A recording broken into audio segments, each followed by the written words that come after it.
Hi guys, and welcome back to Path of Exiles. This is going to be a live stream of the Ruthless Solo Self-Found, and the series.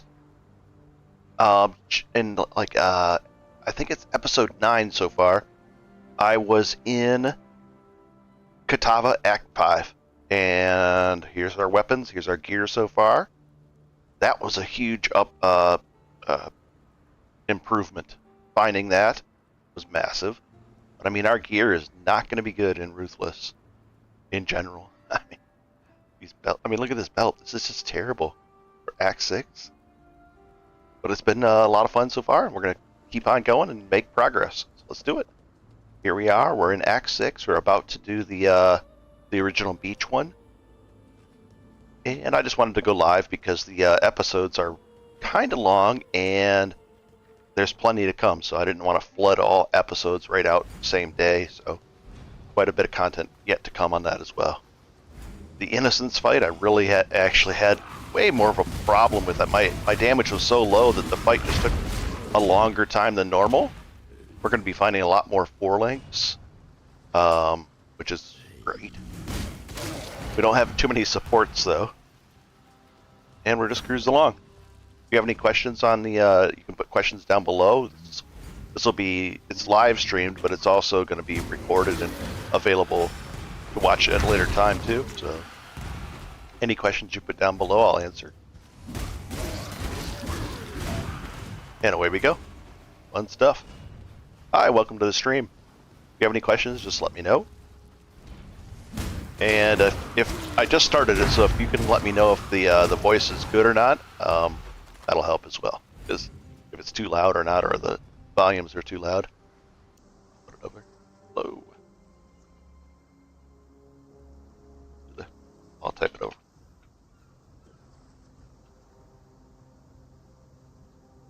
PoE. There we go. Typed a little comment over there as well. And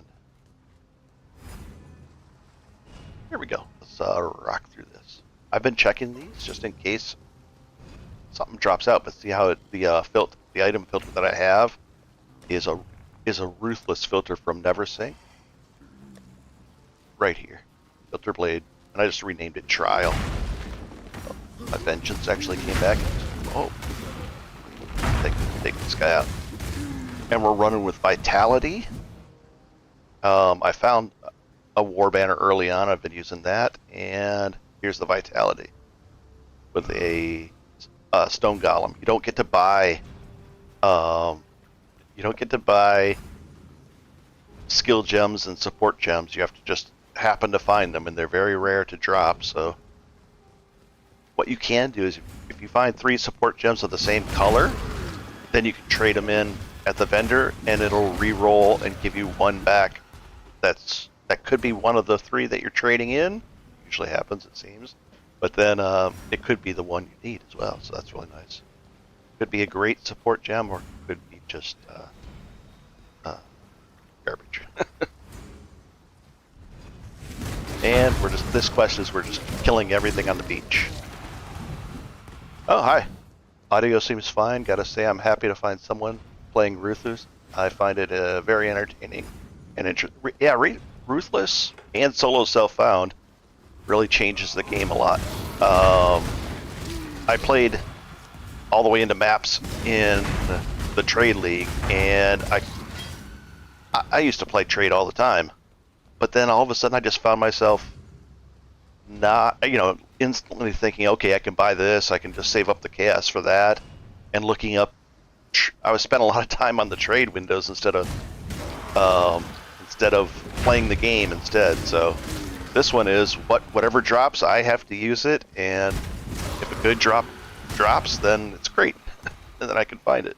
Ruthless is a lot of fun in that sense. It's very challenging. I wish, I'm hoping they make a few changes. The changes would be opening up the content, meaning make the content at the end game still available, but the drops in that content could be less, which is fine, but just still make it more available. And 0 monsters remaining. so I can just go out. So you play Ruthless as well?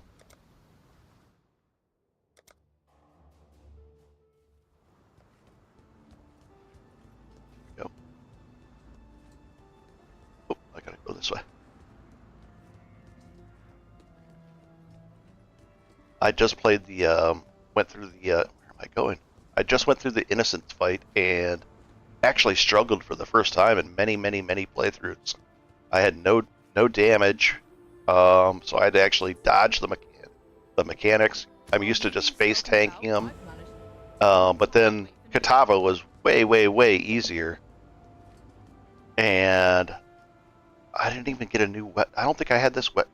Or yeah, I did. I had this weapon, so my damage doubled, and it was a lot easier. Audio seems fine. Good. Glad. And let's. Oh my! I know what our problem is right now. Is going to be these just with that minus 30 from the end of the Katava fight. This is going to be a lot harder. I'm gonna have to focus on that and get that going. Hello, Exile. There we go. Did I? Yeah, I just turned that fight. I just turned that in. Yeah, Lily just turned it. And away we go.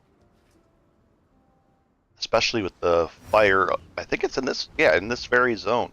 Fire is going to become an issue. So much so that I do have a fire ring that I could throw on, and it's probably worth it right now. I've never had to do this, but again, this is Ruthless, so it actually makes you think a little bit differently. No, I wouldn't play Ruthless just yet. I'm quite new. Okay, this is my third league and the second league I've played in any significant extent. I'm trying to figure out melee with duelist at this time. I have a playthrough. This is your third league, so you probably know stuff like control click, move stuff over, or holding shift down and then IDing multiple things. But there's a possibility I have a playthrough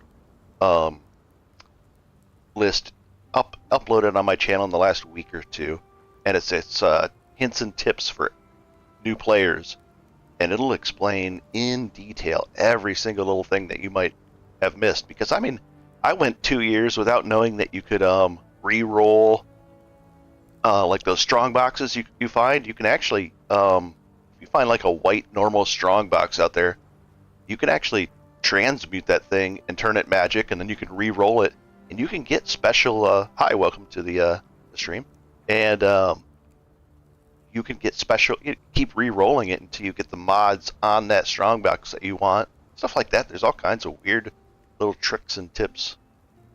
And we have a ring here that I want to use, possibly fire right here. And I'll transmute it and hope for something good. Regen 1. That's not good. But what would I be giving up? I probably can give up some damage. I'd be giving up damage for a lot of fire resistance, which I need right now because my fire resistance would be back to capped. Alright, let's see. Does that have any fire on it already? No. I could lose this one. I'd just be losing global accuracy and I'd have some mana go down. This would be fine to lose. Alright. My damage would not change. Although it should change a little bit because of the accuracy. That's fine. I'll do that. Oh wait, this is a fire ring. Wow, so I have a fire ring on already, and now I'd be losing this one? These are two terrible rings, is what it comes down to. Now let's see our defense. And much better. For fire. Ooh, this is gonna be rough. These rings will actually help me for damage. Duelist I haven't played, but a lot of the things, as long as you know how to link gems and hover over them. Like another trick is if I have a gem like this and I have it right here, if I hover over it, you can tell right on the left hand side up there, it lists all the gems, all the skills that it will support. So it will support my Ancestral Protector and my it will support quite a bit of them, and Molten Strike has a check mark. So I know that I put it on there, and then if I hover over my Molten Strike, those two actually highlight. So I'm just looking for a fourth support right here for this Molten Strike. Let's go do that. Let's go get lucky and find a Molten Strike support gem that's red. Yeah, right. Having two supports by this time is actually pretty decent in Ruthless. Yeah, there we go.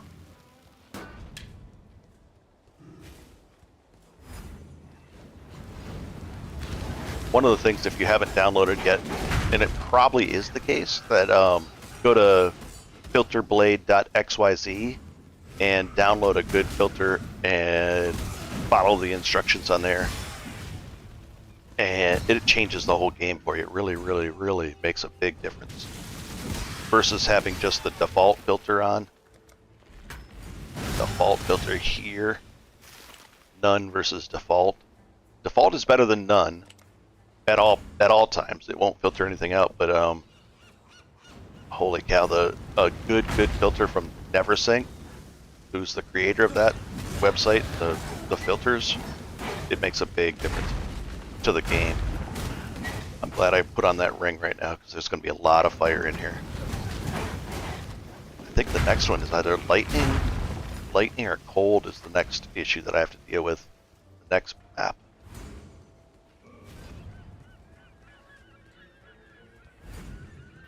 How do you like this league? The mechanic for me was I didn't want to start playing it until I got deeper into maps and stronger. And before they're going to balance the league content to make it a little bit smoother or easier because it was not balanced very well, I don't think. You'd walk in and just get crushed. Yep, you are well beyond the stuff you've said since my last message, to be honest. No problem. That's good. Other people are, even if they're 3 leagues in, they're still, because they haven't watched any videos or anything, and it's tough to learn all that stuff. Yeah, I've saved up coins. In the trade league, I actually sold a bunch of my coins because they were selling for 10 coins for 1 chaos, so I knew I could spend the 8 chaos on some really nice gear, so I did that. So I sold the coins for chaos and got some nice stuff out of it.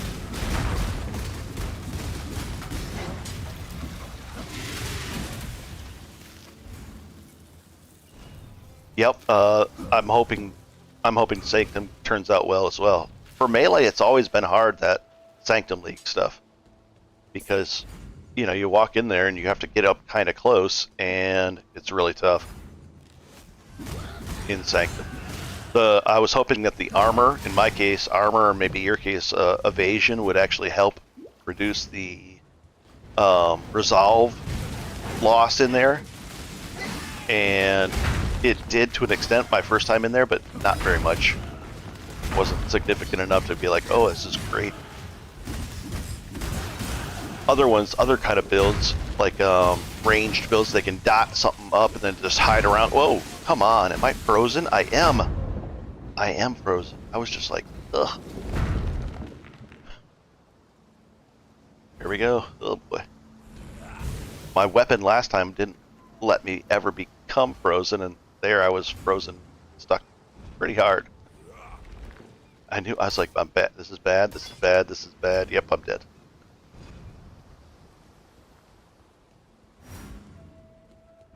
Yeah, other character types do really. For Sanctum, for them, it's really easy. For Melee, still pretty hard. That I saw. Oh my gosh. Actually, there we go.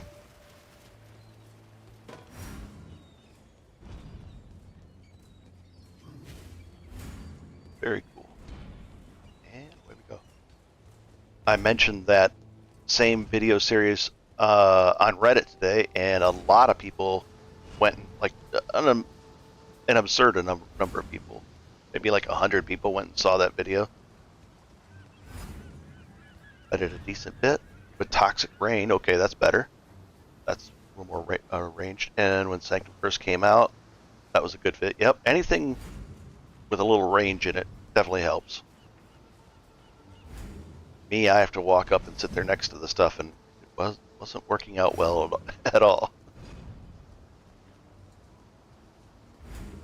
Let's go find out what's over here. But in the rest of the content, I do perfectly, I do fine. And I almost always just play melee, either pretty much Cyclone. It's pretty relaxing because I've got a Cyclone gem on right now, and I can just spin around like this. It's just a relaxing playstyle with Juggernaut. I can just zoom through stuff like that. But I don't have the... I'll take the silver coin for some reason. Can't leave it on the ground.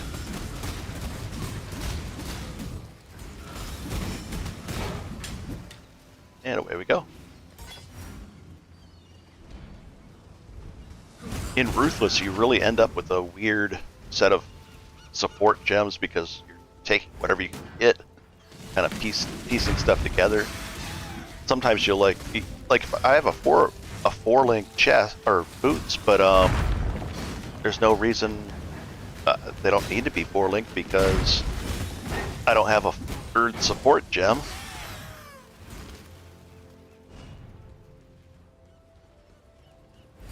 And I'm still hoping to find stuff. So in the other league, I'd be zipping right through this this zone, trying to get to the end, not really fighting much, trying to just keep pushing ahead. In this one, I'm like, well, I need to find some stuff because I need to address my resistances. I need to, there's not as much a rush.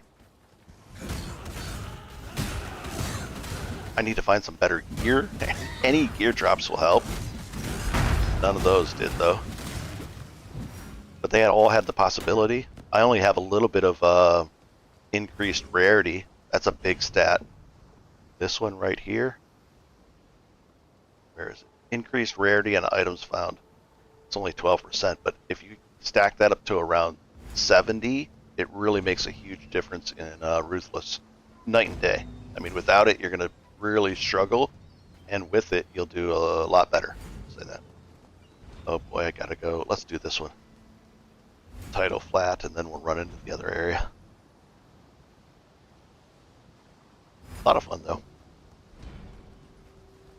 And let's go around this way and hope for some good drops. Oh gosh, nice though. If you're doing melee and you're doing a strike skill, either get Ancestral Call. Oh, that's a nice. Oh, it's not. I thought it was Link. Ancestral Call, but I couldn't count it dropping, and it hasn't. So I went and beelined right away, right down here when I first got for this one. The non-visual or non-val strike skills target one additional nearby target. So anything I do that is a strike skill, even my totem, if I drop that down, he'll drop a duplicate of himself. When I'm swinging, it does a duplicate of myself, and it just makes the game so much easier. This could be good. Let's see, what is this? Cyclone, I could put the Cyclone over there, and then I could put this on here. So let's see. We might have an upgrade here. Currently, I have just lightning on here that really matters. Okay. Come on, something good. Chaos, cold resistance. I'd be giving up my lightning. Some more regen on this. I'll take it. So we'll put this over here temporarily and hope. And then I can move this here. And this there. We'll get our regen. Or our... Oh, put that back there. So finally... And how... Oh, 415 armor. So only another 100 armor. That's helpful. So more regen is decent. Some chaos reflect and some reflect. Okay. And we'll put that back up, and away we go. So we got an upgrade. Now my lightning defenses are probably in the garbage. Yep. But now at least those are up. There. So that's how you upgrade in... Steel skin is on there. Did you know this trick? When you like here, a lot of people, at first it starts out like this, but then a lot of people move movement here. But I go and put like any kind of guard skill right here, and then it just auto casts.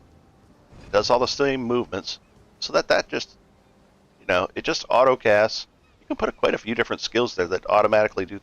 You could do molten shell. You could do all kinds of things. Some people put phasing on there. But, lots of different things. And then you have to have probably like a cast when damage taken setup. That's something that'll be important. Yeah, I just learned that today. Picked up molten shell. Yep, that's something I in my series I teach that too. That trick right there. Either molten shell or I almost always pick steel skin because steel skin automatically removes the bleeding too. So if I'm moving around and I get bleeding on me, I don't have to worry about it because it, in general, before it kills me, that'll proc, and now I don't have to worry about bleeding. There we go. And we'll probably go back to town. Oh, I just gotta finish this. Actually, you know what? Oddly enough, I would never do this in the regular one, but I'm just gonna run back to town from here just to clear out my inventory. Because I'll put this over here. It's good that trick's a good one. It really is. Almost, I would say, 95% of the people that are new to the game, unless they're told that, it never. I don't know where I learned it, but you'll never learn that. 'Cause it's not a. It doesn't explain that you can do that anywhere, really. So that's a big one for new players, because I watch a lot of new players on if they're streaming, and then if they want the advice, I give them advice like that. Like their map, even, you know, their map being like this versus with all the walls around them, and you can get rid of those walls and it's just easier to see. And that's a big one they like too. Those two are the biggest ones by far. Still working. And sell all this. How to sell things for like right now I have too many wisdom scrolls, so I don't want the scraps. I'm gonna just ID everything. Sell it ID'd, and then I'll get more transmutes and alchemy shards. There we go. So I got that instead. Now I'm starting to look for alterations. That's what I need next, the most. And we'll just go on from there.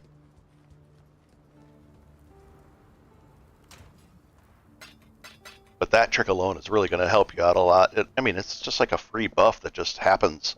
So why not have it? It's great. A lot of new people don't know the trick where you can just escape to the character selection, and it puts you back right in town without having to use a portal. That's a new one that a lot of people don't know about at all. So they're using their town portals to go back when. Sometimes those are useful, but the majority of the time, they're not. Not useful at all. And, alright, let's go in here. They don't know about this one, too. Like, you can walk up and hold control and click this. Then you can reset the zone that we were just in, that title zone, or any zone. You can just control click it like that. Even on the map, you can control click on the map to enter a new zone, and then you can reset it. And it'll last. This zone will last for 8 to 10 minutes without going back in it. Stuff like that they don't know. But resetting a zone is really, especially for Ruthless. I end up resetting Reliquary in Act 10 a lot because I farm it. I get good experience, and chainmail. I don't do that one. I get a lot of good experience there, and I can just farm that. It's not a map, but it's a zone over and over and over again really fast and get a lot of good experience out of it. And if you don't know that trick, then you can't reset can't reset it. Oh, very cool. Very cool. And what do we got here? Fire gem.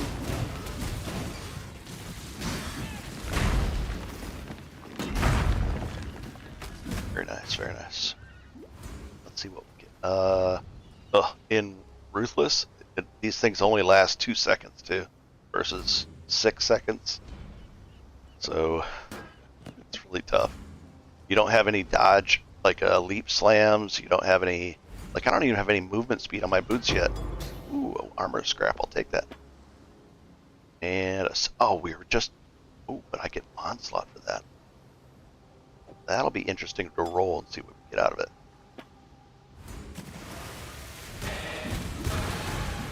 For the Innocence fight, I actually needed almost all 3 health potions, but then I haven't. I won't need 3 health potions in for the regular content here. Just that one boss fight for Innocence was actually harder than Kitava due to my lack of damage. It was just terrible. But then when we got this right in the next, once we got through, I think it was right on the way to. It must have been. No, I don't even think I had that for Kitava. I didn't. I don't think I had this for Kitava. I had a still bad damage, but it was still a lot easier than Kitava, Innocence for me. It's just a straightforward fight in Kitava where Innocence had a lot of different things to go through. Hiding behind the statues, those lightning balls that just destroyed me. And usually I don't. On the other playthrough, I just tanked. I was able to base tank Innocence with 0 problems, and just it was an ooh, what? Oh, that's and there we go. Do you know the trick about turning your gems from a level 20 into a quality 20, level 1 with the recipe? That's a big one. A lot of people in the regular trade league, whatever gems they're running with, they'll run backups in their weapon slots here to level them up to 20, and then they'll turn in a gem cutter with that level 20 gem and turn it into a quality level 1, and then level it up again, and then you get the benefit of using it. Or they sell them too. They'll put 6 gems in there and just level them up to level 20. Quality of them up and then sell them for anywhere from 6 to 10 chaos each as they go through there. And looks good. Just put those away. 3 for 1 that. Ice Crash. An attack. That's interesting. I'll put it on there and just test it out just for fun. Let's see, where is it going to be? On my bar. Ice Crash. We'll put it on 5 for a second. Ice Crash.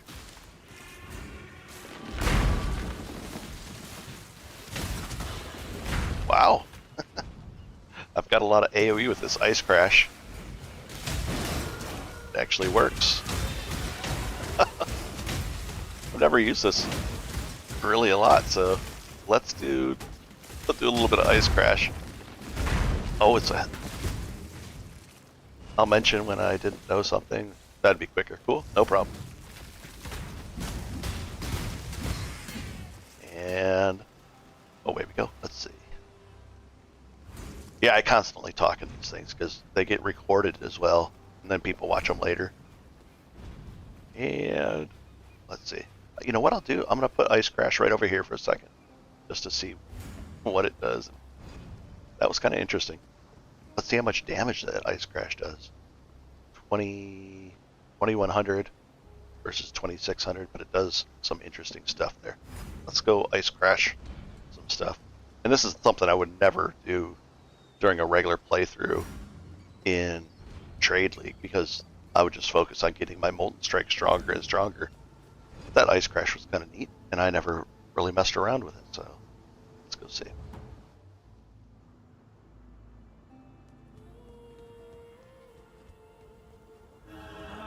And, ooh, we have a terrible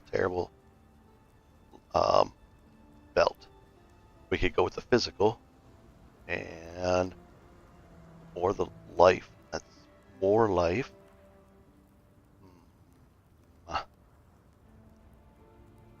1500, we're doing okay. I gotta take the life one and just hope for some good rolls. And identify. Yuck.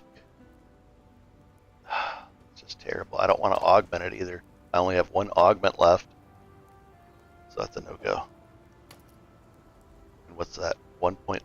I mean, I'll take this like that. It's a little bit of an upgrade over what we have. Not much.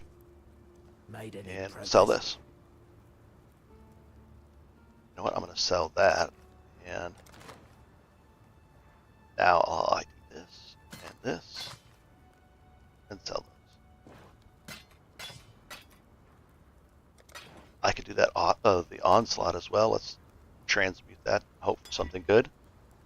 In less duration. I keep on getting less duration in here. That's just terrible. 2.3 seconds. Yuck. I'm going to have to re-roll it.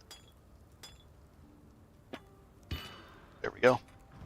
And back into it. Hi, welcome to the stream. If you have any questions, just let me know. And away we go. We're just doing Ruthless and trying to get stronger. We just did get a little bit of an upgrade on our chest, but not much else. This is going to be a hard-ish zone, mud flats, with our resistances are so low right now. Lightning. We shouldn't be facing too much lightning in here. I think it's mostly fire and maybe some cold. Oh, and I just tossed on Ice Crash just to test it out, just to see how much if it's fun or not fun. And it's interesting. I think I'll probably stick with the Moltens. Yeah, I'll probably... Is this a strike skill? Let's see. Does it count as a strike skill? Yeah. And projectile. Really? All those? Oh wait, I've still got... Come on, 1 second. Where did I put it? Ice Crash. Does it get like it don't? Oh, so it doesn't get that for point blank, but it does that. Let's see if it does some extra damage. That's what it's doing to that guy. That's pretty terrible. So we'll swap it out. Ice Crash goes there. Because we're built for Molten Strike. Molten Strike is going to go there. A lot easier. Ice Crash might work if I was, you know, building towards it perfectly so far, but there's a lot in my build that probably is not set up well for Ice Crash. Glad I have the fire defenses up in that ring. And that would be something I would never do in regular, you know, in regular, the regular league, trade league, because I wouldn't have an issue with my defenses at this point.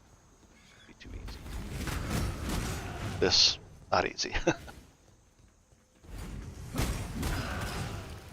Hopefully I'll get some good stuff. Drop. And point-wise, I actually have to figure out what I'm going to spend next. I want resistances, I know that. Health is decent, damage is decent, but I want to get my resistances taken care of. Actually, health is a little low. I'd like some more health. And, come on. Get up underneath that. Drop this guy off. Get my stone golem back up. Sell that item for... I need to also get more alterations. Alteration shards. And away we go. Come on. I know where I can go on the tree to get some, but it's a ways away. I'm reluctant to have to go that far. Let's see. What is this? This might be a better item, just because we can move that one over there and we still have one red socket. Max life. The cold, I lose the chaos. No, I'm not going to do that for the life. No. I need some energy shield. I need at least one energy shield back for the stun mitigation, though. It helps with the whether I get stunned or not, that formula. Just one single energy shield actually messes with that formula enough to make it worth it. Oh, let's go in here.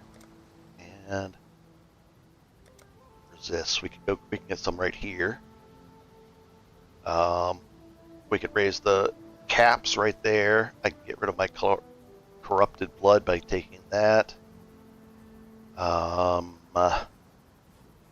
Or I could just shoot for 1, 2, 3, 4, 5 levels from now. I could get all of this, but that's a long time to wait for that goodness. We can go this way. 1, 2, 3, 4, 5, and then get all of these and these. I'll probably do this. I'm gonna go this way. I can get help. I can get life this way, and it's pretty close, and some damage along the way. So let's do that. Let's see what our damage goes up. And this isn't the perfect representation; just gives a rough estimate. Apply it. 27. Okay, some more. There we go. And let's keep on trucking. Nice. I like it when we get the magic guys. I can get some EXP, and you know, even this fight is actually pretty serious at this level. Normally for me it would not be. I'd just steamrolling through all that.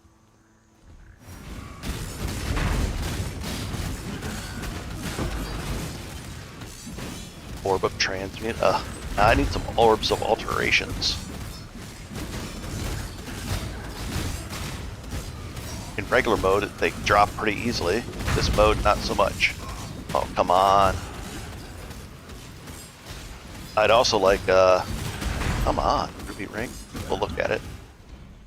I'd also like life gain on hit. That would be huge if I could do that. Make the game so much easier with all these molten strikes that hit. Let's see if we get a better one.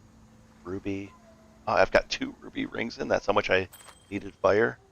Ooh, adds fire damage and more fire resistance. Very nice.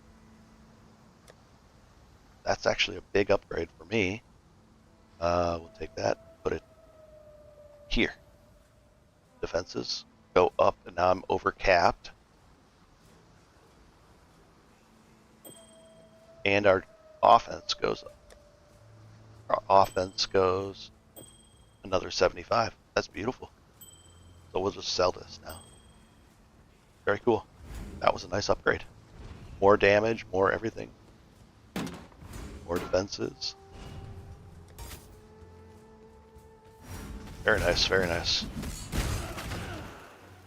Yeah, it's a much neater balancing act in Ruthless where, you know, getting the right stuff is tricky, but when you do get it, it's like, oh wow, this is going to be a lot nicer for me. Go. Rare. I'd love life gain on hit. That would be awesome. Make life so easy. But I don't have it yet. Do you follow any the build guides, or do you just continue? Like when I first started, I never followed the build guide. And I still have not. I just have fun with it, and that's what I've been doing for years and years and years. And if you're making progress, I wouldn't suggest even taking a build guide. It's like you're making progress and you're happy. It's more, for me, it's more fun just playing what I like, not following exactly where I'm supposed to build. But then if you really want to push content, there's guys that have figured out the perfect things to do and the perfect equipment to buy and everything. Yep. Oh boy.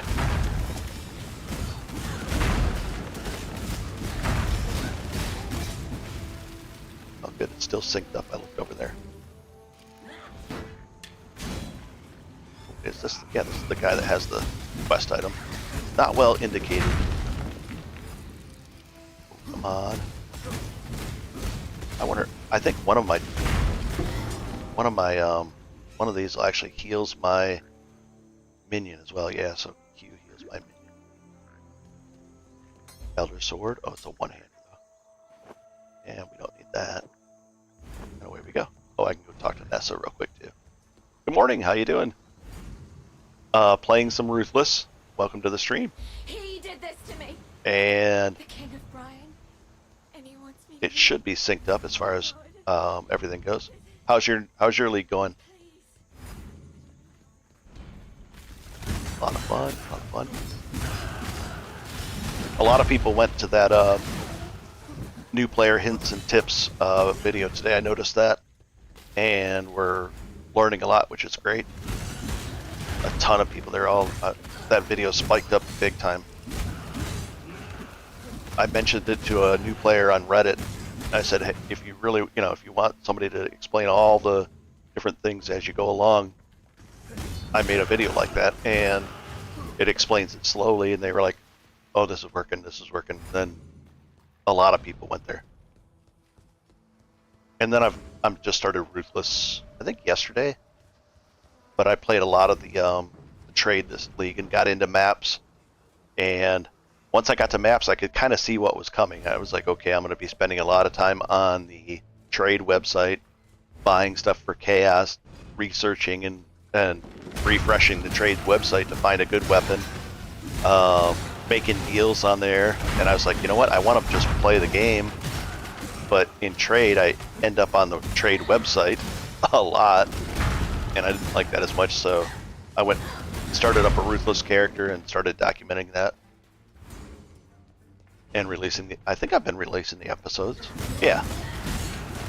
And I had a lot of, for some reason this time I had a lot of trouble with the Innocence fight. I think I was tired too, that didn't help. And away we go. And this character is not doing well right now. The resistances are tough and terrible. I'm in Act 6 and I still have the majority of my stuff is magic. I don't have any movement speed on my boots yet. I still haven't got that. There's a lot to it.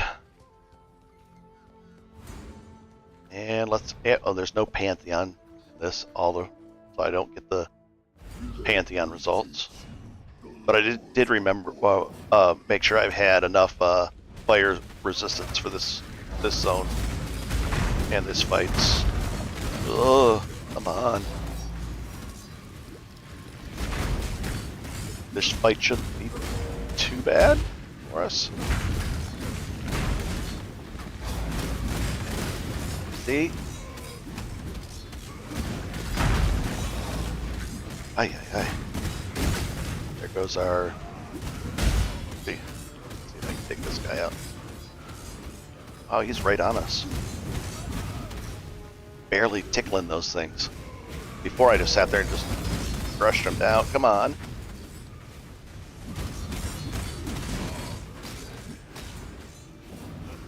I don't think they get life regen, so I will knock all these down. Hi, welcome to the stream. Oh boy. Just knocking out this guy very slowly. I actually have fire resistances capped, so I'm doing a little okay in there, in that regard. Oh, come on. Oh, there we go. I knocked them all down. Good. I don't have any life gain on hit. Otherwise, if I did, this would be a lot easier, and I wouldn't be dealing with badness. My regen is okay once I have my stone golem up, and welcome to the stream.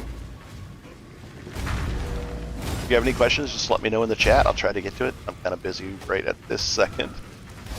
You can see. Oh, God. Did not dodge that. Let's see if I can actually quick step out of there.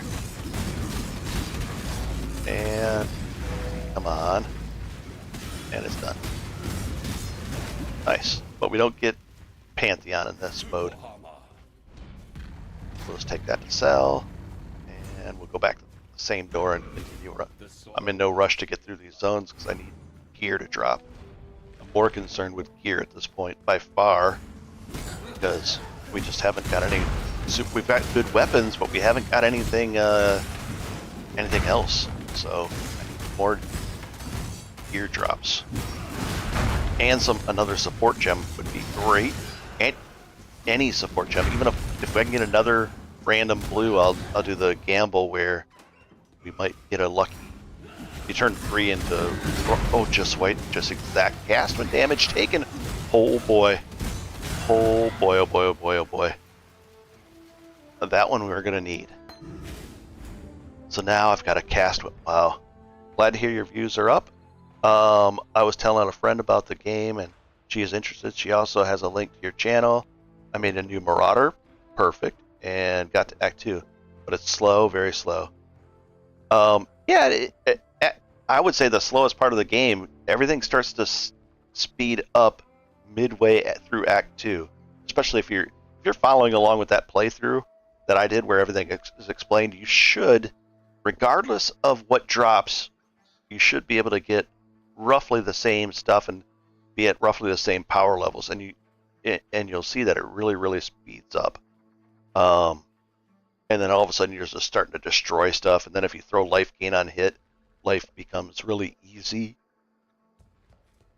This drop is really good. I never get cast when damage taken, so now I can actually build this into my build on here. I mean, I use it on Trade League all the time, but that's gonna be hard. I mean, it's gonna be hard. I can't fit it in my build right now, but that'll be huge. So I got to remember which setups I use. I use, yeah, gear's a thing at the moment. Yeah, it'll get way better. On the playthrough, I think I utilized the vendors, but and I transmute a lot of things, and it turns out well. And I use a lot of alteration spam just in case I find stuff, and it'll get, by the end of Act 2 it should be a lot smoother, and then into Act 3 it just explodes as far as damage goes. And if you the ancestral call with Molten Strike just makes life really easy. And yeah, I would get life gain on hit, ancestral call, and you should be good to go. And then just work on finding a better weapon. Just test it, put a weapon, got it here, and I look at that number with that highlighted, and I throw a weapon in there, and if that number goes up, I use it, and if it goes down, I don't. There we go. And usually it keeps on going up and up and up and up. And I need more stuff. Cast when damage taken. I was just talking about that earlier, like about 15 minutes ago. Oh, an augment. That's actually nice. We could use that right now. Let's do it. Got those, but finding ground slam working better for me at the moment for whatever reason. Yep, it could be, yep. Also, a two-hander, oddly enough, is with Molten Strike is a lot of fun because the damage is, that upfront damage is just usually bigger versus having two one-handers. But either way, both will work. Ground slam, and if that's fun, that works as well. Okay, just dropped an augment, and I wanted to augment, I guess, the belt. Okay, something good. Come on, identify, augment. Energy. Oh, I needed that. I was just talking about that too. Oddly enough, that 3, even though it's something, that will help versus our stun mitigation. Still have Molten Socket and leveling it. Good, good, good. You might find Ground Slam to be fun and just roll with that too, though. I don't know if here's the thing with the Ground Slam. Is that a strike skill? If it's not, then it won't benefit from that Ancestral Call at all. And then that makes it a lot harder when you're facing like big groups all around you. Because I can, with that Ancestral Call that I'm running right now, I can just walk into a big group and it auto targets everything. Even my this thing is like, there's a bunch of them. Let's see, it should put a ghost version of itself down. Yeah, it swings the second auto. It's like a cheat where it clones you and then auto aims for you.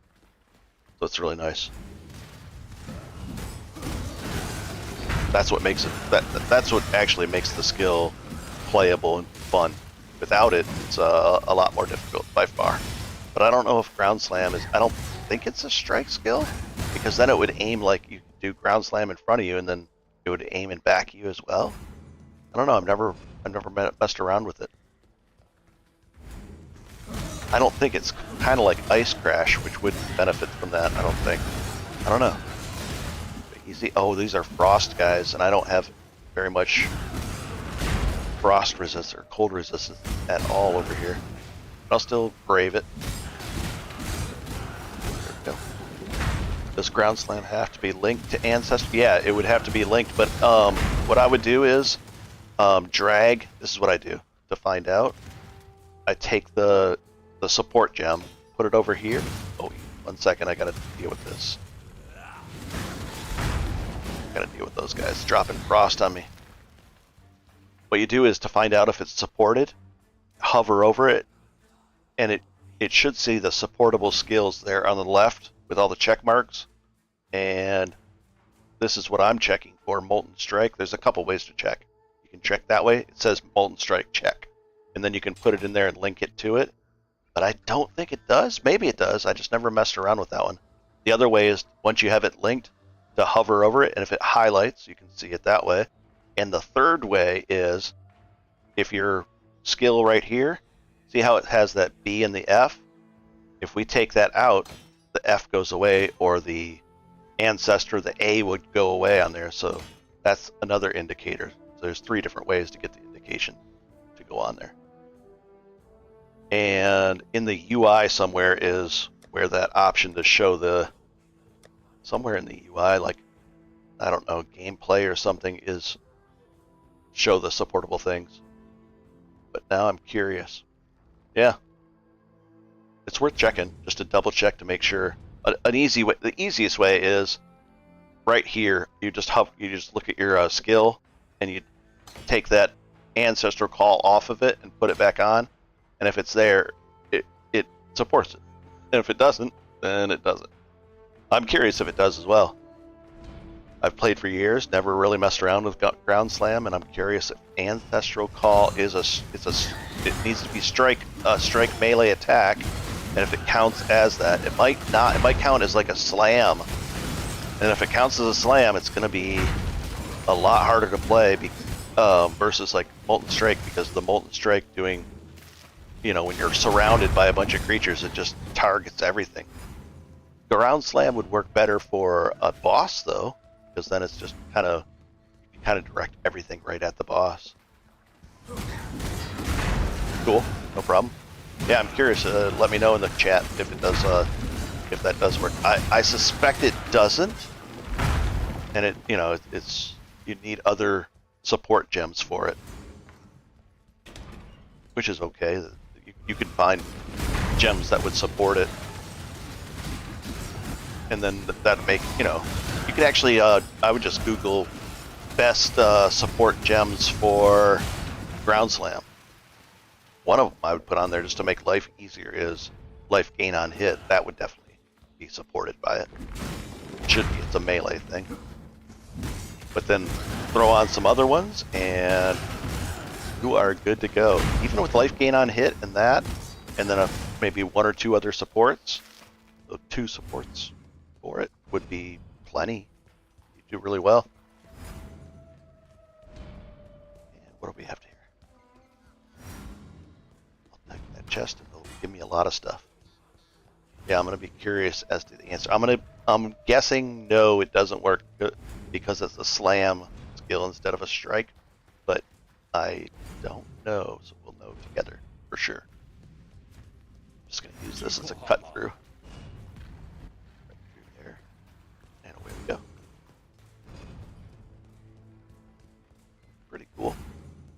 I like that I'm still learning stuff years later in the game, because I don't really play a lot of different builds. I just play the same.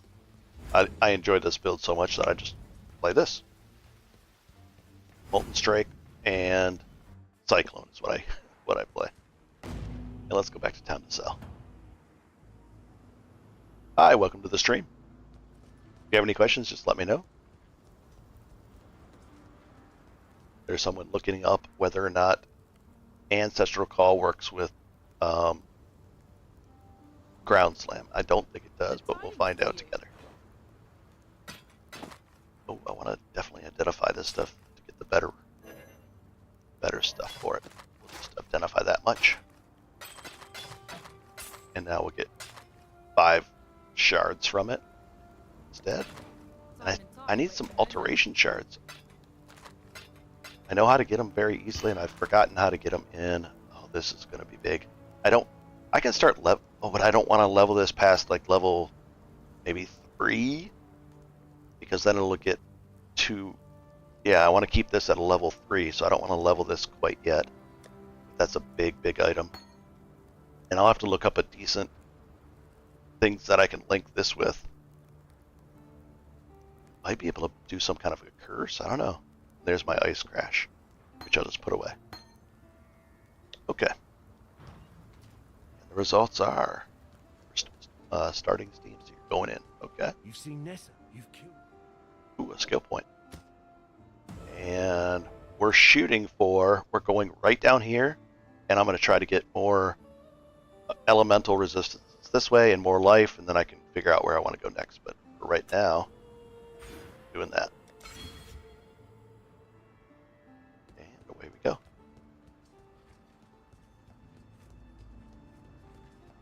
I am sin. Goodbye. Yeah, for any new people, that series that I did really does. I think it does help a lot. It just explains everything in detail. You know, from what those links are to why, you know, people don't even know when they first start that, let's say they'll have a Molten Strike, and then this will drop added fire damage, and they go, oh, I want to add fire damage, that's great. And they'll put it over there, and it doesn't do anything, but they think it's doing something, and then they get into Act 2, and they don't have any damage, and they're like, what's going on? And because it does tell you in the game, but it goes by pretty quickly, and there's so much information that it's tough. It really is. So that's how I did it. Okay. Molten Strike.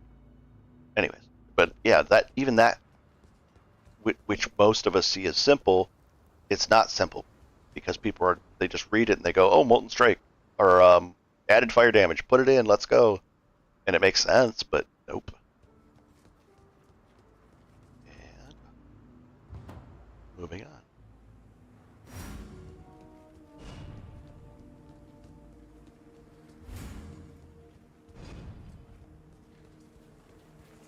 Oh boy. Bit of a second. Come on. We're getting stronger because of the skills we're acquiring now. How many 13 wisdom scrolls.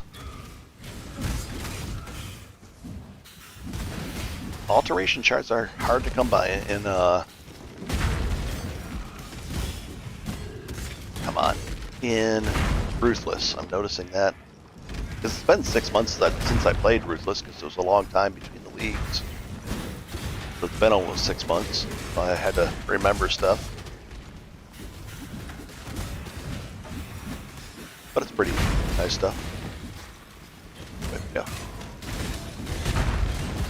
Making easy progress to this now. Let's see, oh, these are ranged characters. My regen is probably at about 110, 120-ish now per second, which is decent-ish for this. So there's a shrine over there. Drop that down. With this guy. Some more.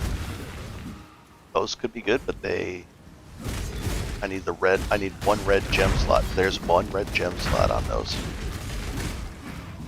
Let's find out. I'll take that.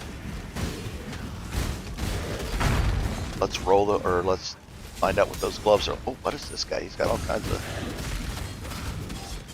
stuff on him. Rustic sash. I mean, it could be better than what we have. 12%. That's a really low roll on it. Alright. Okay. Helm has Ancestral Call, Melee Splash, Chest Molten, Ruthless Support, Leap Slam, Life. Okay. the Molten, yeah, I can see the problem. So you're saying the Helm has ancestral support, the ancestral call, not that one. The Protector ancestral call has to be on the same thing with Molten Strike. And Ruthless support I would ditch. That's not good. So link the ancestral call and the life gain on hit to your Molten Strike and try that out that way, and Molten Strike will really feel a lot better, because without it, it doesn't feel good at all. And then if you want to do your Ground Slam, I don't know if that will be supported by your ancestral call gem. And if you don't have that gem, just go ahead and buy it at the vendor Nessa in Lion's Eye. She'll sell it to you. But if you do the Molten Strike with ancestral call, so you need a 3-link red item, like this would work. It has 3 red items linked. Just put Molten Strike, ancestral call, not Protector, and then life gain. You should be. You'll go way better. Hi, welcome to the stream. If you have any questions, just let me know about the game. I'll do my best to answer it. And I'm just playing Ruthless League as well right now. I did a bunch of trade stuff, and now I started playing Ruthless because Ruthless is very challenging. Makes crazy stuff happen. I need to go back in the video and listen again. Yep, that's a really huge thing. If you get it'll make a huge difference on your Molten Strike. Will go from not so fun to extremely fun if you just do those 2 supports to it. Then you'll add more supports as you go along, but that's the thing. Just put the Molten Strike, like if you have 3 reds connected, Molten Strike, ancestral call, I'm hovering over that, ancestral call and life gain on hit, and life will be easy, and you'll be able to play the technically you could go well into Act 6 with that, but you know, you'll get more than that by far. Take those and sell them. And let's see these gloves. Yeah, that's going to be a huge thing. If you do that, you'll go away from Ground Slam and go to Molten Strike and be like, this is great. And the Molten Strikes, with the life gain on hit, they overlap, so you're going to get a lot of hits, and your life you won't die to anything. Big packs. The only thing is on bosses, it's a little bit harder, but bosses are once per map, and everything else is constantly big groups of stuff all around you. So this adds lightning damage, fire resistance, lightning resistance. We don't need the fire. This is probably a no-go. Yeah, it's a no-go for now. Close, but not no.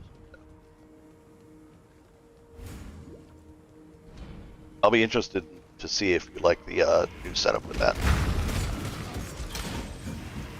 And then you don't have to, and then just focus on that, and you should be able to get going a lot. It'll be so much easier. Act 2 should be very easy for you with that setup. Like a breeze. And then just find a nice 2-handed weapon to smash stuff, and if you could find a rare 2-handed weapon to test it out, you just do something like this. You say, okay, here's a new 2-hander, and try to have nothing in those slots because you're going to be testing weapons out a lot. You don't want to have to sit there and remove the gem and remember the number. So I just click on Molten Strike, look at that number, and if it goes up, it went down. So I say, oh, nope. Then I keep on moving on. I basically don't even care what the stats are. If that number goes up, when new, that's the best way to go. And usually you'll find something that doubles your damage, and you'll be like, oh, this is going to be good. And it's true. It is good. Later, as you get deeper into the game, you'll notice that, let's say it has a chance to bleed, or does damage to bleeding targets. Well, that wouldn't get calculated in there, and you're like, okay, that's not good then. So you'll have to kind of figure that out. Like right now I have this. It's not calculated point blank on Molten Strike. So it does 30% more damage to closer targets. Well, this doesn't know if the target is close or not, so that number is actually way bigger. Because most of my targets are pretty close. Like this guy is now close range. He's still close range. And now he's a little further. There we go. Oh boy. Pretty easy stuff. And moving along. That guy just ran right by us. Oh, and having steel skin on there will make it easier too. In Act 2, you should have steel skin on your left move. That'll make it easier because it's like a free guard. You know, a free shield that just runs along. That's a really big thing. This makes it headsman. This axe. If that rolled really well, it would be probably pretty good. But I don't have anything to turn it into a rare item. I haven't even seen an essence thing. Oh, you have steel stint. Good, good, good. Now your Molten Strike should have the Ancestral Call and maybe a life gain on hit.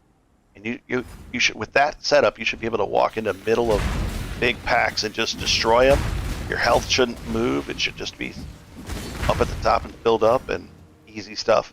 Now, if you want to go more damage, you can put some kind of support gem that adds even more damage to your Molten Strikes.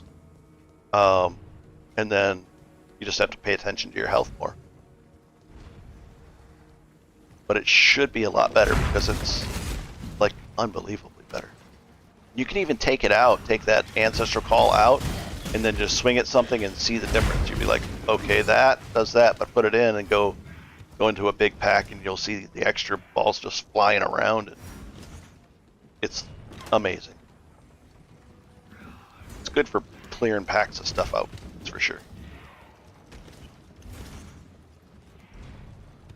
And there we go.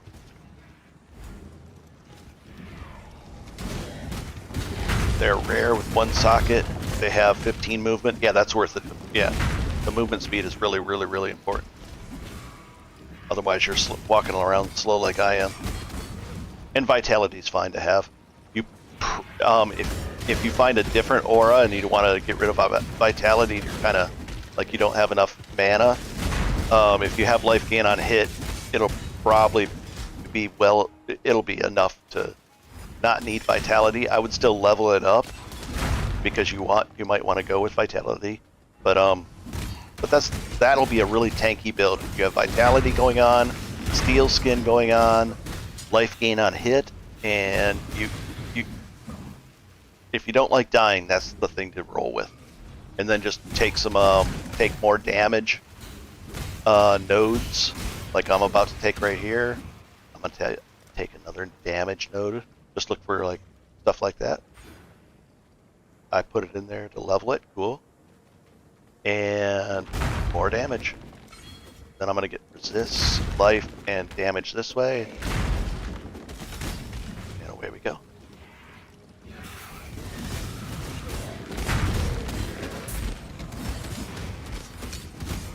And then later you'll be adding a cast when damage taken combination thing. That's a little more advanced. But that's a pretty cool thing too. A lot of people do like cast when damage taken linked to Molten Shell or something like that, but I don't run it that way.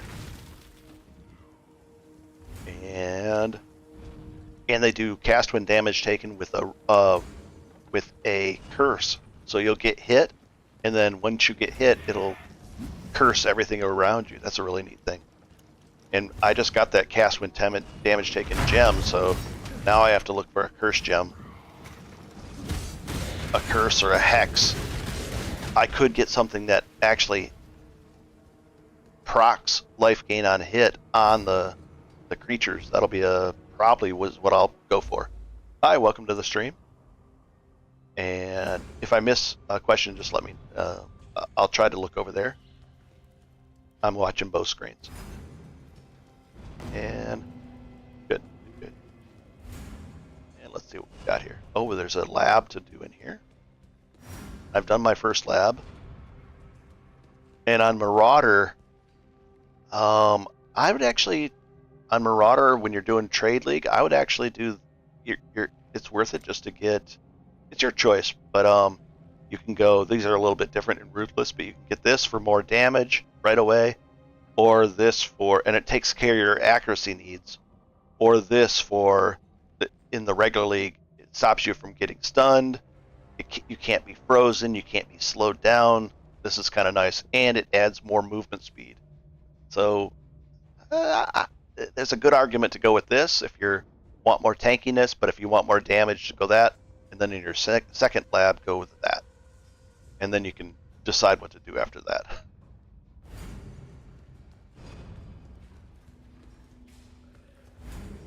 Away we go. Really complex game, and it really is amazing. I like it a lot. Ah, thanks for the like, too. I appreciate it.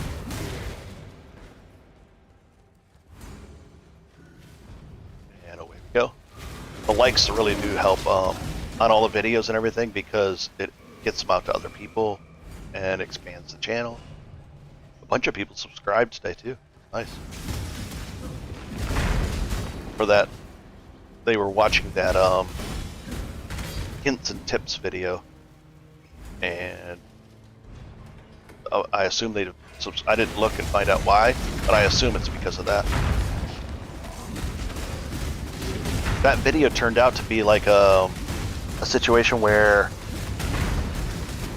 it's like you're brand new to the game, but it's answering all your questions as you go along. It just turned out that way, which is good. Ooh, first lapis. Let's sell these. And we're full.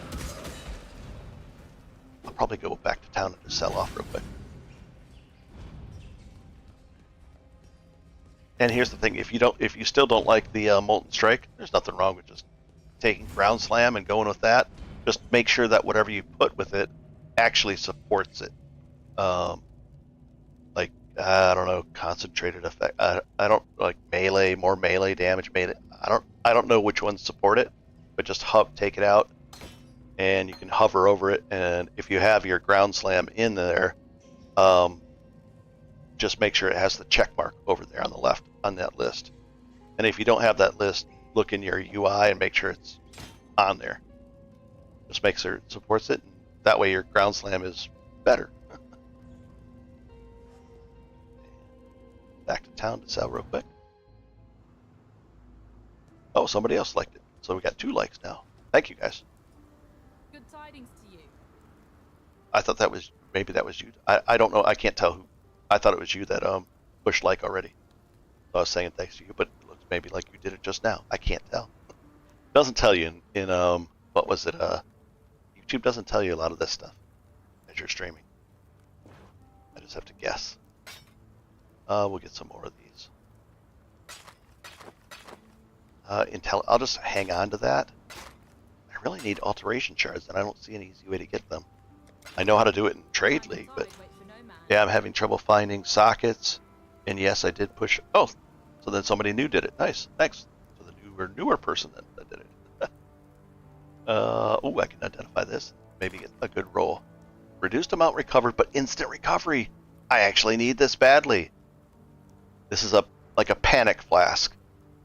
So when I'm low on life, meaning low on life means you're just half health or less, you press this, it'll be an instant recovery. That's a big thing. A lot of people run like an instant recovery and then a regular one. That is big. Boy, very nice, very nice. You know what we can do? We can roll this one too, just for fun. See if we can roll this. We don't have anything on this, so let's see what this one comes out. Grants immunity to ignite, removes all burning. I mean, that's objectively better than not doing that when that happens, so let's throw that on there. I don't want to use that augment to add another thing to that, so there we go. Improved. And that's a big improvement. So now I got to remember that A will just be a panic heal, and these are regular heals. That is nice. We'll throw this down here if I need some intelligence for anything. And away we go. If you're if you're having trouble, I would go to that second town and look at the vendor Greetings. and look at the stuff they have and say, oh, okay, he's selling, like right there, here's a vendor that's selling that. I don't have the alteration orbs. But then all of a sudden, if it's a 3-link and you can do it, or your gloves don't have any good links, just go ahead and buy it for cheap. In Trade League, it's cheap. And then come over and alteration it. I'm sorry, transmute it to a blue at least. If you have a bunch of alchemies, you could do that. And then if it doesn't give, like this only gave, what was it, 1 stat? If it gives 2 stats, then 1 stat, just go ahead and use a augment, and then you'll end up with a good item that way. So it'll be good. You'll be in good shape that way. And that's the trick. If you're not getting any good drops with good links, just go ahead and check them out. And it should change every level or so. Just go back and check, and you'll be in good shape. This is how I find when I want to level some stuff in my offhands. I'll go and look for exactly the like 2 one-handers, and I'll say, okay, I need green, green, blue, and green, green, green. So that's close, and I just buy these 2, or maybe look for a green, green, green right here. So I'd grab that, and maybe that, and then just throw them in my offhand. Don't even care what they are, and I can start leveling up gems in my offhands. Farewell. That's an easy solution to that. I should have added that. Maybe, I don't know. I think I explained that later in the series as well. And away we go. Let's go in here. Ooh, there's got to do the trial in here.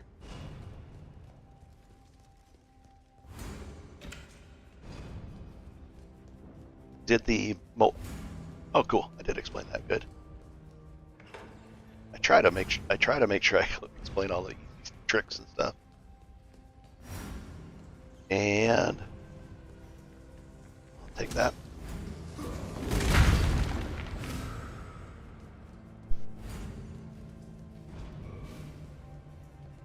There we go. And I think I'm losing my voice a little bit. Been playing a lot and talking a lot. A ton. And away we go. Alright, let's see.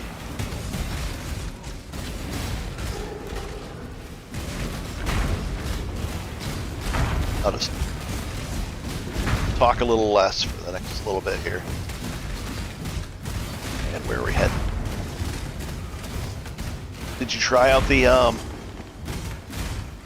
Molten Strike on that in a big group of monsters yet? I'm just wondering if it felt any better. If it doesn't, then go back to the Ground Slam and find a decent couple of support gems for it, and you'll be in good shape.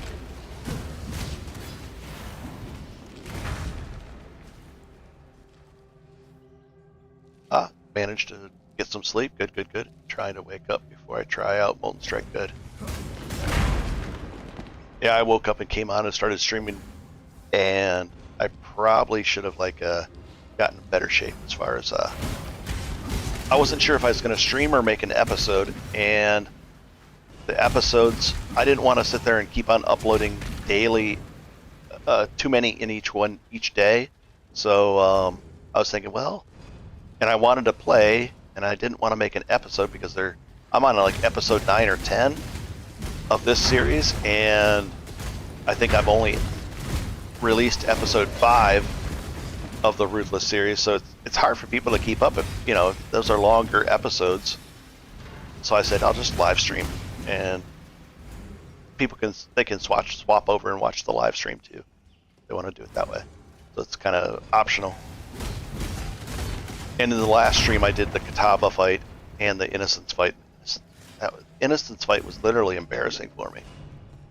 I just couldn't get it right. I didn't have any damage, but I didn't cut it out. I left it in there to see my struggles in Ruthless. But in the Kataba fight, I didn't die at all, and it was easier by far. but the Innocence fight can actually be a little bit of a challenge. I was tired too, and I was pressing it. I was trying to face tank when I shouldn't have been, and not good. Not good at all. I was getting killed by the lightning, getting killed by all kinds of stuff.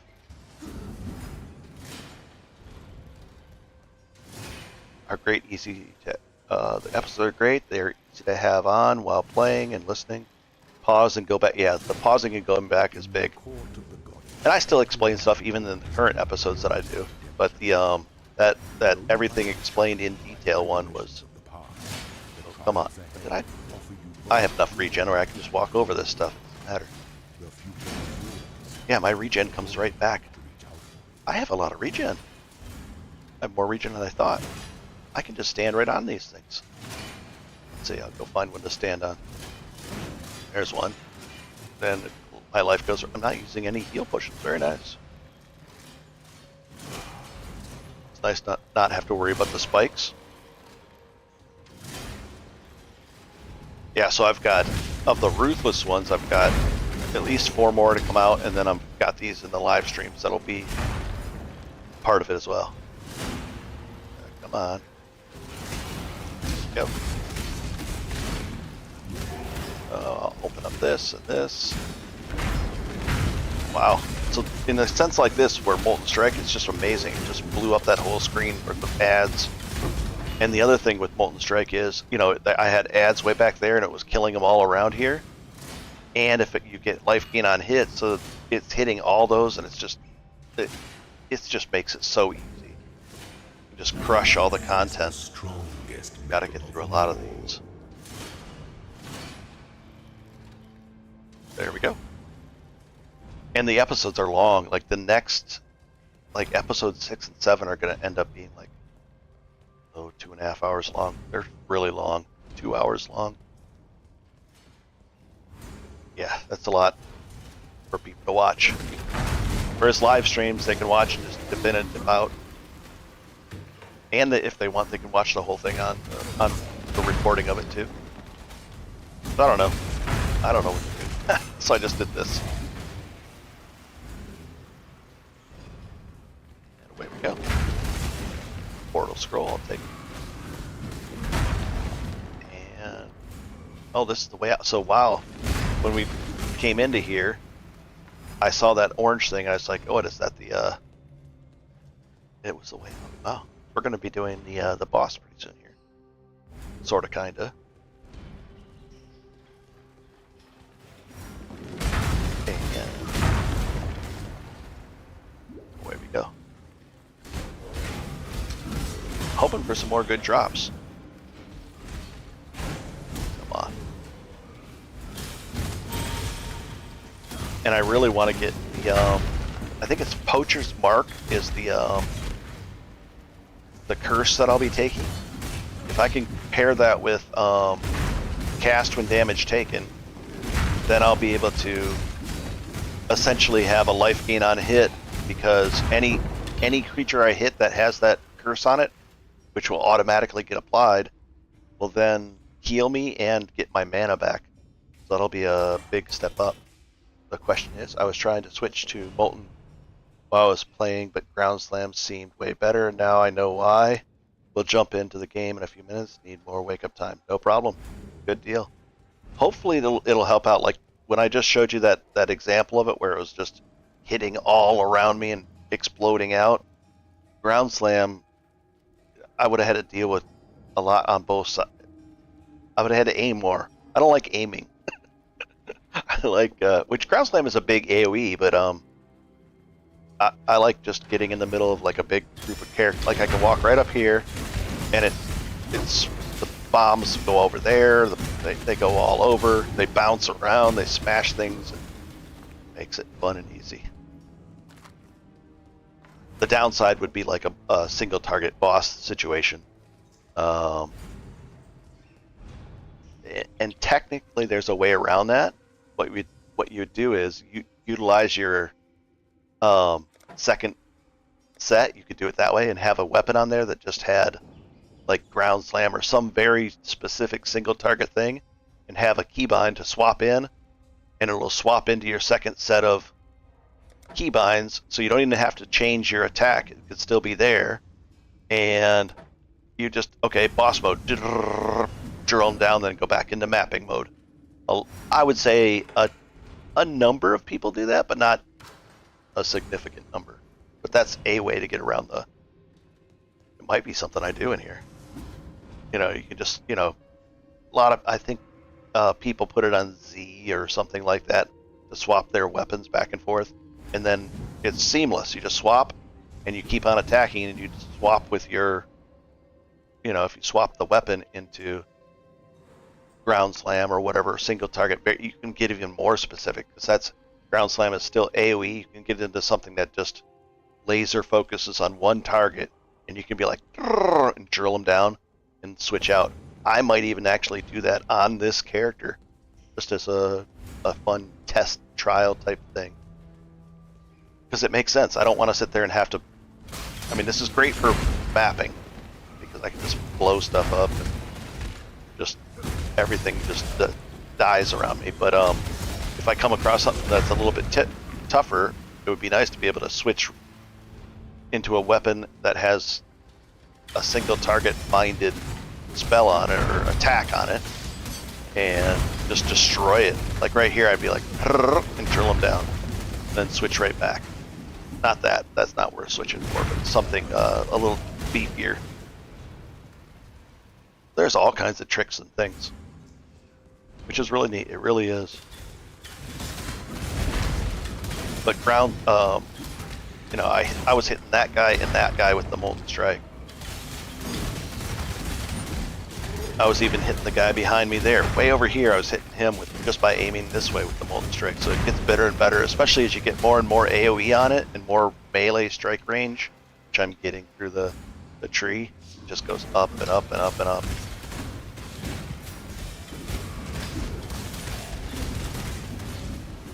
That might be something I try to incorporate into this build, is, and it's going to be hard to do on Ruthless, but like a boss weapon set. Why not? I might as well try it and have fun with it.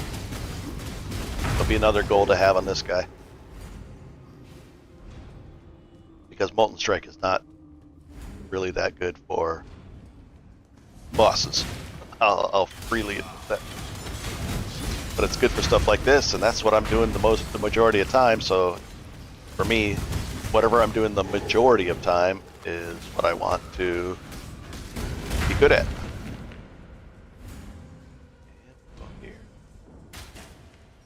And we'll find out what's up here. Yeah, I'm excited to know how Molten Strike feels once you have that in there. And maybe make sure you have a good two-handed weapon. It really feels chunky then. Where it just like bam and just blows everything up like that. There you go. You can even do it without life gain on hit. Do something like I don't know, something that the point this one actually helps, the point blank support. That'll blow up the guys, you know, right in your face, so you'll be even doing more damage. Oh, let's go this way.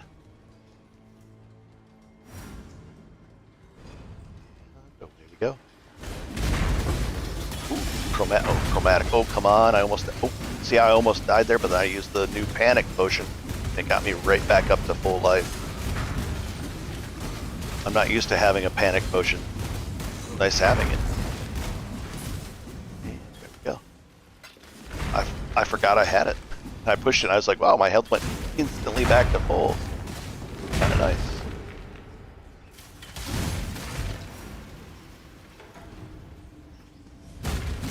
Usually end game people have that. It'll even be named. It's not named oh, it might be named of panic. Let's see. Oh, I got it right there, and I just took a big hit, instantly back up to full health. And let's see if we're really, a transmute, I'll take it. What is the name of that? Oh gosh, let me take care of these guys. They're bugging me. Okay. Alarmed. There's of panic too, but anyways, it's that instant recovery when low on health. That'll always be coupled with, put it back. it'll always be coupled with reduced amount recovered, but then I can add another thing onto that. And I think I should augment this and try to get something else on there as well. I don't think there's really going to be any downside. Like duration downside won't matter, so yeah, I can augment this and be in good shape. Add a second thing to it. Because that's a really good item for me. Or a really good potion for this build, this in Ruthless. I won't be giving that up anytime soon. Let's put it that way. Oh, I can spend another point. See if we can spend it on. As soon as I get to a safe spot here.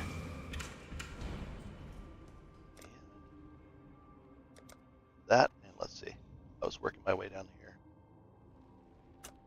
That's already allocated. Now I'm tempted, if I go here and here, I can get a lot of damage, and it'll be more fun. A lot of damage, more fun. Or I can do the responsible thing and go get my resistances in way better shape. But I want the fun. I want the fun. I can't pass it up. All right, more fun it is, especially if the very next skill point will be crazy fun. It'll really up my damage a lot. And now I'm swinging faster with that added attack speed, which makes this fun. Swinging faster and faster with a two-hander is really satisfying once you start stacking enough attack speed. Extremely satisfying. You also get a stone golem that'll help. It'll help just he like taunts things off of you, but he does a regen. His regen is something like, let's see, where is he? There he is.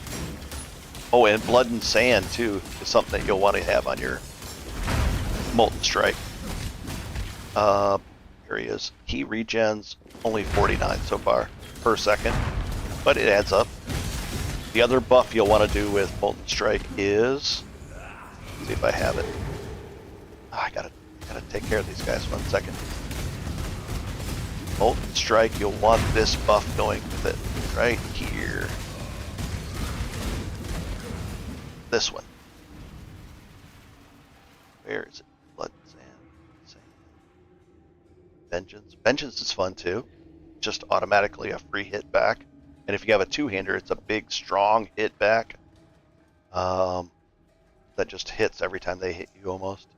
Vitality. Blood and sand. Here's this one. This one, while there's two stances, like I can toggle between them. Oops. I should be, I was in the wrong stance. That should be blood stance. Now I'm going to be doing even more damage.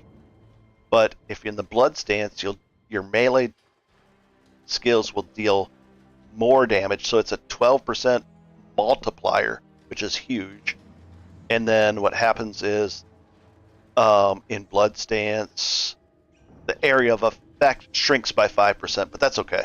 It's worth it to have the more effect. It like basically concentrates the molten strikes and makes them hit a lot harder. So that's really that buff right there, and make sure that you hit it twice when you start it up, because otherwise you'll be in sand stance like I was just in. And you can see that I'm in blood stance up there as well. You don't want to be in sand stance. So you got to hit it twice. Glad I caught that. Yeah, and it just reserves, I think, 10% of your mana, which is not a big deal. And it's worth it. So that's another thing that will make your molten strikes even better. I think that will make your ground slams better as well, too. Area of effect damage, yeah, it's an AoE. As long as the ground slam says something like it has an AoE tag in that first line of your description where it says attack, projectile, AoE, then blood and sand will make that happen. It'll be a benefit to your ground slam as well. So even if you have ground slam, that's a thing that should be on there. So right away you're going to have more damage, more hits, more everything, and the whole screen will start exploding for you. And if you use a two-handed weapon, it swings slower, but the hits are just bigger and it's more satisfying, and it's fun. You can do it two one-handers, but that's That's not as fun. It's just not as fun. Big two-hander and just smashing everything you see, and it's just nice. Because the damage you're going to get is bigger. I want everything to die in one hit. I don't want to give it time to hit back. And a one-hander will, or a two-hander will give you a shot for that. So Blood and Sand is, and you can buy that from Nessa as well. And when you're there, you can just search her, type Blood in there in the search bar on her screen. Be in good shape. Alright, let's see how well I do versus Ruthless, I actually have to focus here. Because I don't have, oh my god, my lightning resistance is terrible right now. That panic potion helped. Oh my gosh. Yikes. My damage is good though. Come on, get out of there and drop a totem. I don't have any life gain on hit, so oh my gosh. Oh, now she changes over to the next form.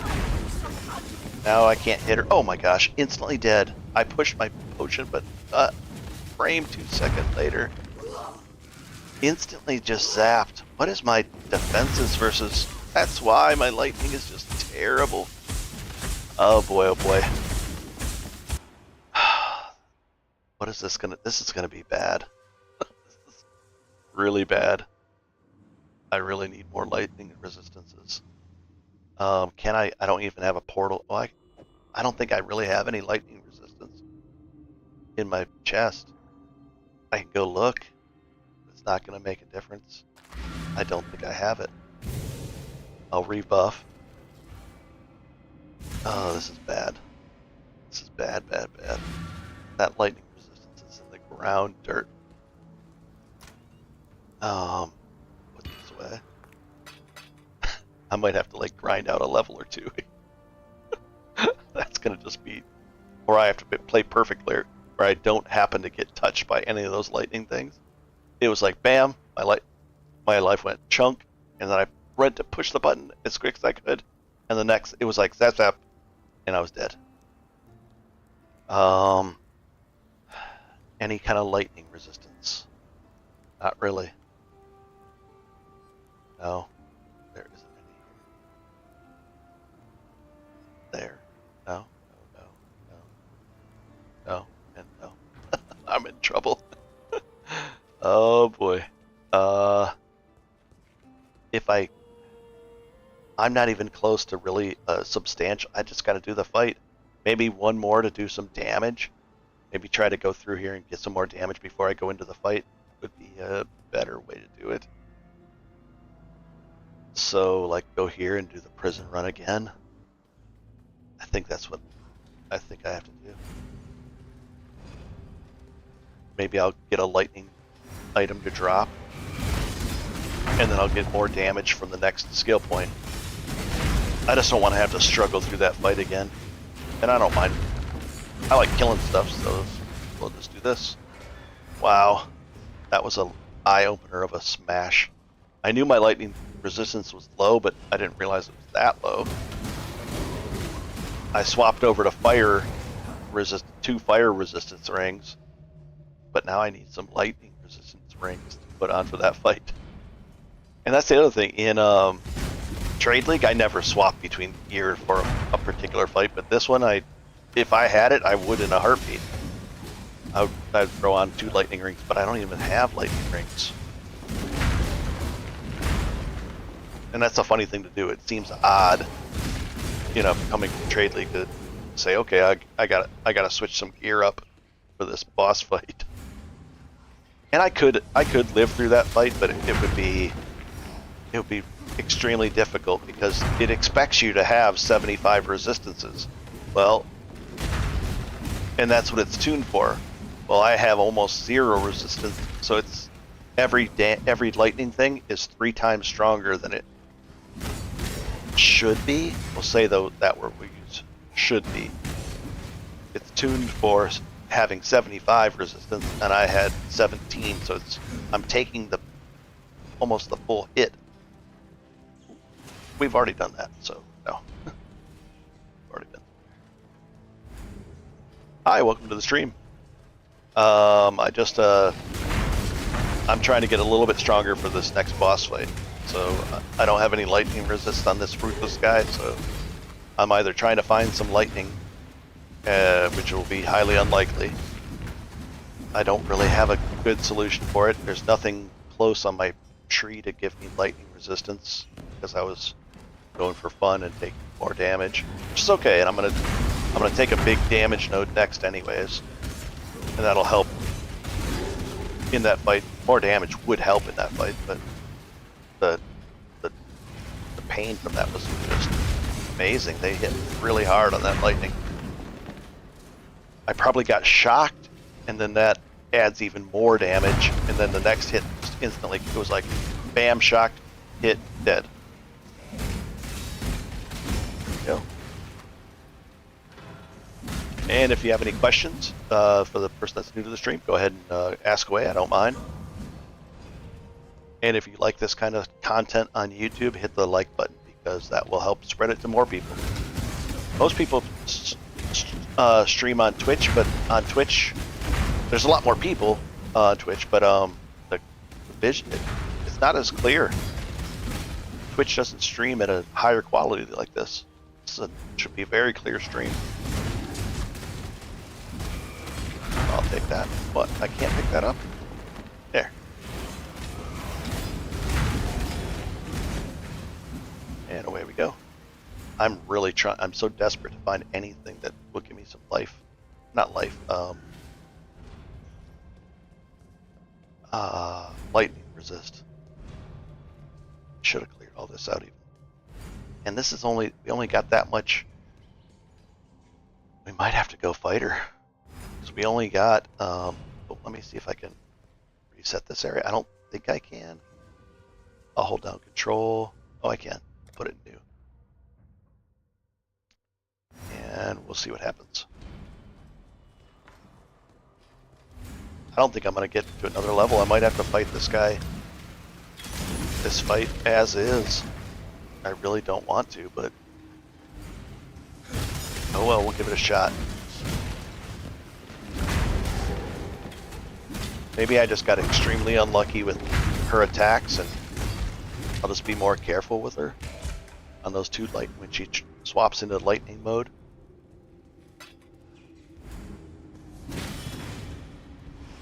This guy out. Please give me a lightning ring. I'll even take a normal lightning ring with no buffs on it. That would help tremendously.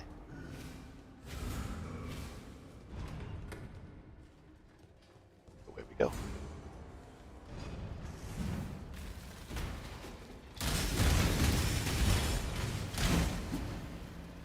Yeah, it would take me a little bit to get the next level, so.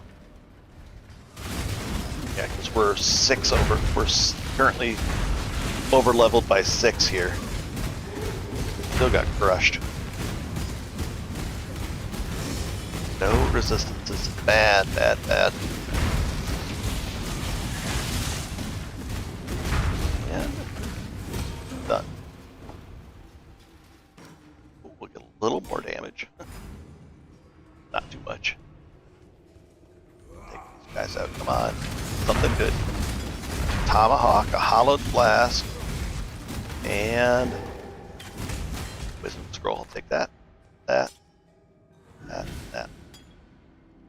Hollowed flask is still just 700. We have that. Okay.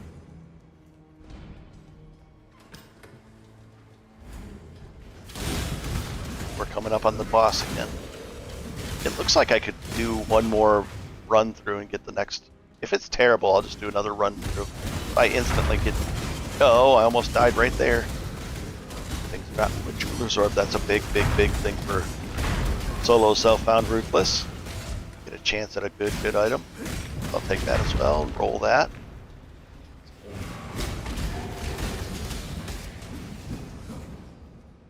And I think this is the fight. The stairs to the fight. Boy.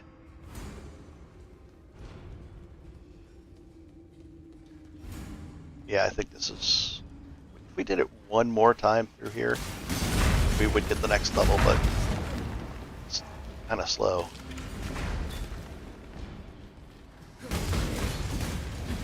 we're just not getting very much experience from this. We're over leveled this work. Take the portal scroll. Thank you very much.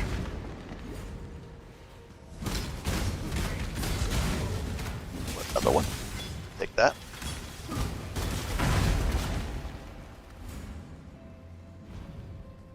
Yeah, I'm excited. I'm hopeful that Molten Strike will treat better now.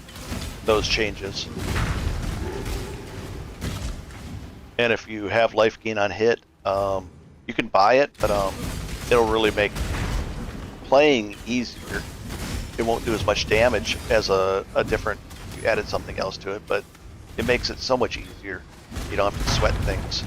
It's nice to be able to sit there and just base tank stuff down.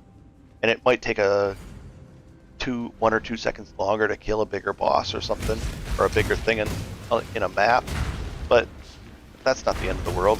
It's just nice to be able to feel comfortable while playing. That's what life gain on hit really, really shines at. Like, oh, no problem, no problem, no problem. Nice to be able to walk into a big group of monsters and just destroy everything.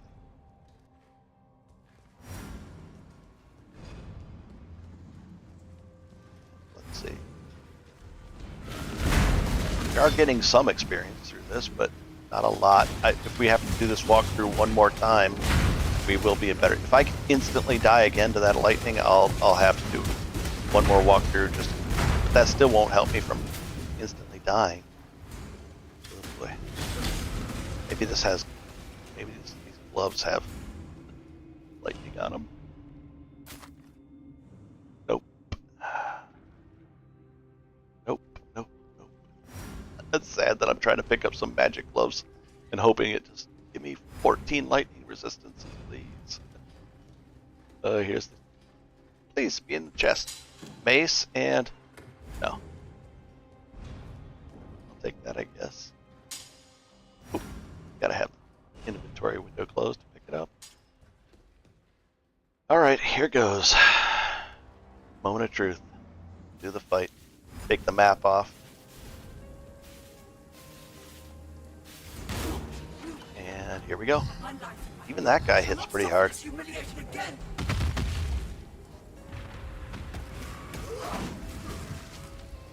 Not a good sign. Not a good sign.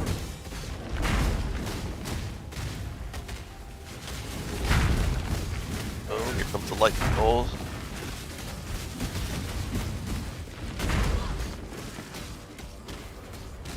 And oh, easy. Always. Oh, the lightning. He imbues them with lightning even.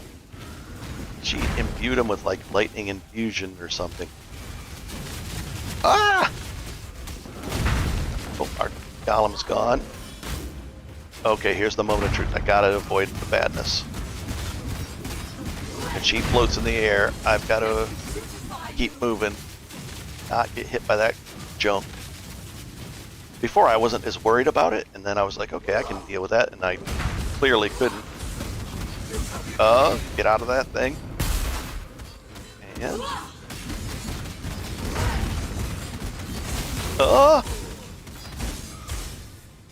we're doing better-ish. All those things are zapping me if I get near them. See, I never had to worry about any of this. Put our totem over there and let our totem do some work. Oh, the totem can hit those books. That's nice. Oh, we're back to this stage now. Oh, the heal helped us big time. The insta-heal. We'll use our other heal. There's the 3 strikes. We'll face tank him a little bit. I mean, we could kind of cheesily run around him and do that. Let our totem do the work. Oh my god, he hits hard.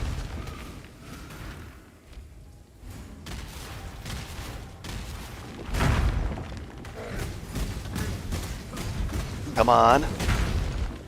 I don't want to use my heal because I don't, if I don't have to, but oh, I don't like that at all.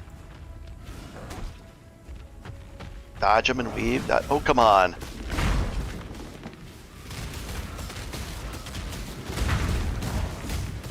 I used it. I used it again. Okay, good. Was that it? We made it. I thought there was another stage that she came out. Wow. Whew, not bad. I was saving my heals because I thought she came out for a second stage, and not bad. Hard hits, hard hit. That potion doing some work. Yeah, it is. It really was. Having these instant recoveries, you'll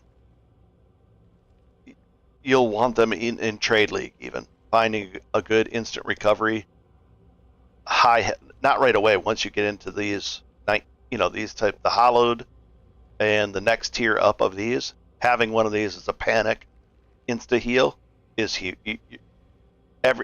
Not everybody, but a significant portion of people have those in their inventory. They'll have two, one regular like this, and then one of the regular slower regenning type thing. But that's crucially important to getting. It's literally a panic potion. It's, oh my god, I'm almost dead. Instantly heal back up. What does that do? A full heal on me? Yeah, that's a full heal. That's pretty powerful. And I can use it 3 times. And I can use an augment on that. If I augment it, it could end up with something like every time you critical strike, you regain a charge, or any time you get hit, you regain a charge.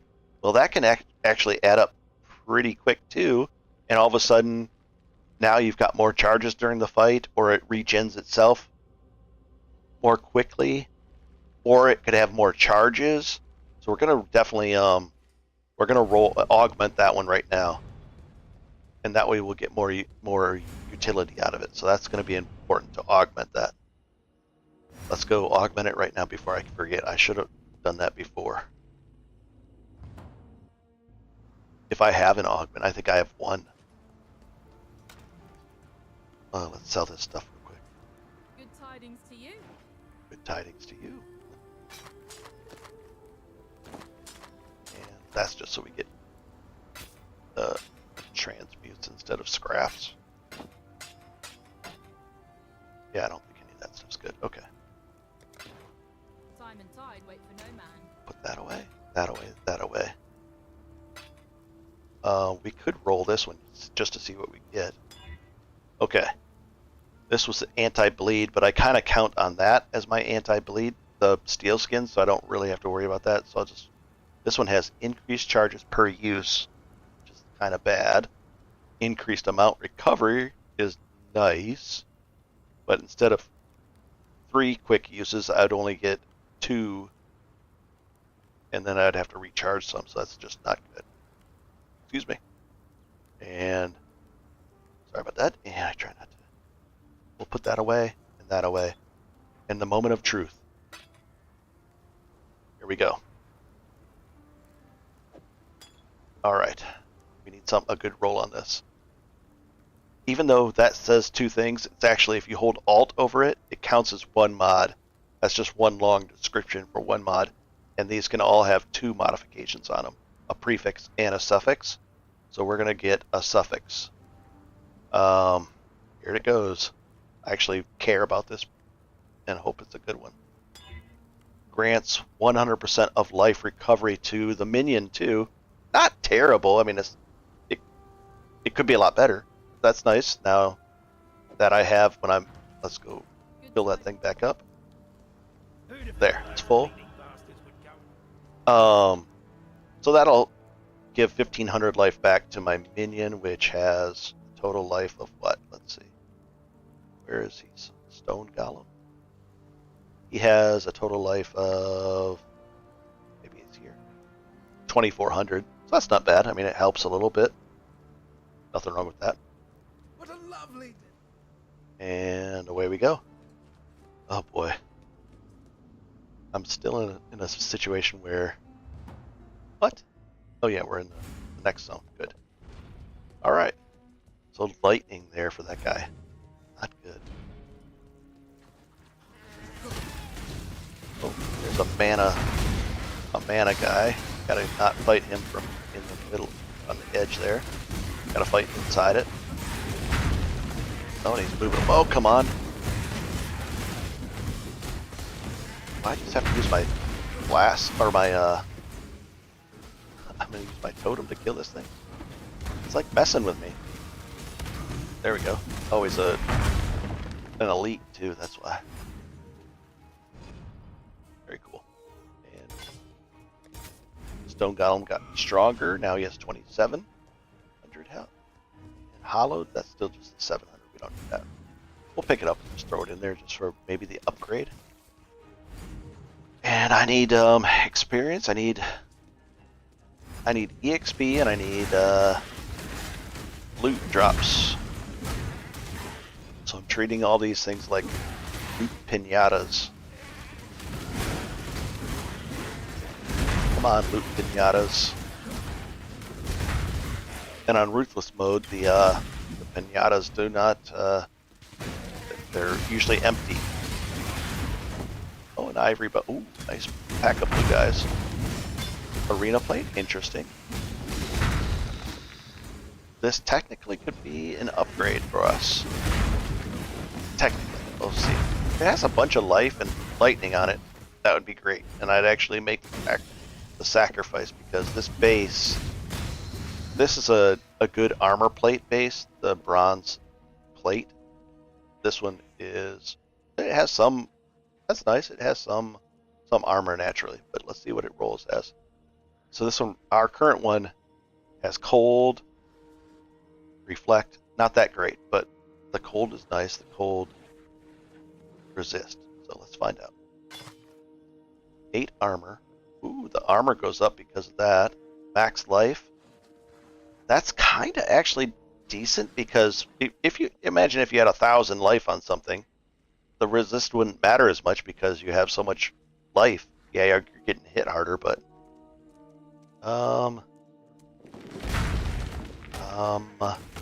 decision to make. It's close, but no, I'm not. It's really close, but no, it just needed one more thing. The stun block recovery. I don't get stunned a lot, so no. It's close to an upgrade. An orb of chance. Gotta save that. And away we go. I'll probably use that for heist to buy more heist runs because I actually in heist, even in Ruthless mode, you actually get a fair amount of loot, a fair amount of stuff, a fair amount of currency. So it's worth it to do heists in Ruthless. And, or not, yeah, heist. Oh boy, ignite proliferation. This is our, wow. Oh boy. This is a big step forward here for us. What do I have? A double? That wasn't fun. That was hard. Okay. Take care. That fountain guy was just spurting off this. I've never used this on Molten Strike, but I don't have anything else. Oh, it's a blue one, so we'd need to make sure this rolled red,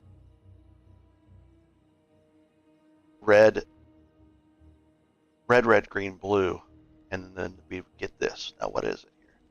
This can come over here because it's a white gem, and I could level this up if I don't want to put it in there right now. Ignites caused by supported skill gems, by supported skills. Would Molten Strike be supported by this? Yes, the checkmark says yes. They spread. Supported skills deal 15% more damage with Ignite. I'm not that excited by it because Ignite is like a dot damage over time, and I don't want to damage over time. I want, for a boss that would be good to do more damage or whatever, but and the spreading would be cool, but I kind of want it. I just want a harder hit up front and just kill the stuff. I don't want to damage it over time. So I'm going to gamble this one. I think I have 2 other blues that I can gamble with it. Let's go do that right now. I'll show you the gamble in Ruthless mode that you do.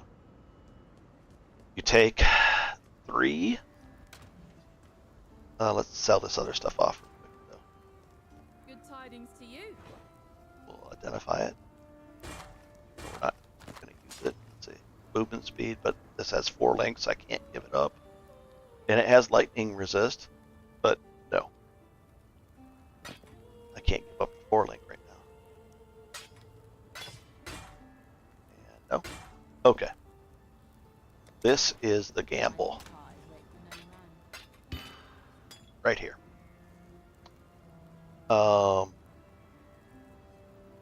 We take the 2 blues that we're not going to use. This one, and that one. I think this should work. Let's also grab the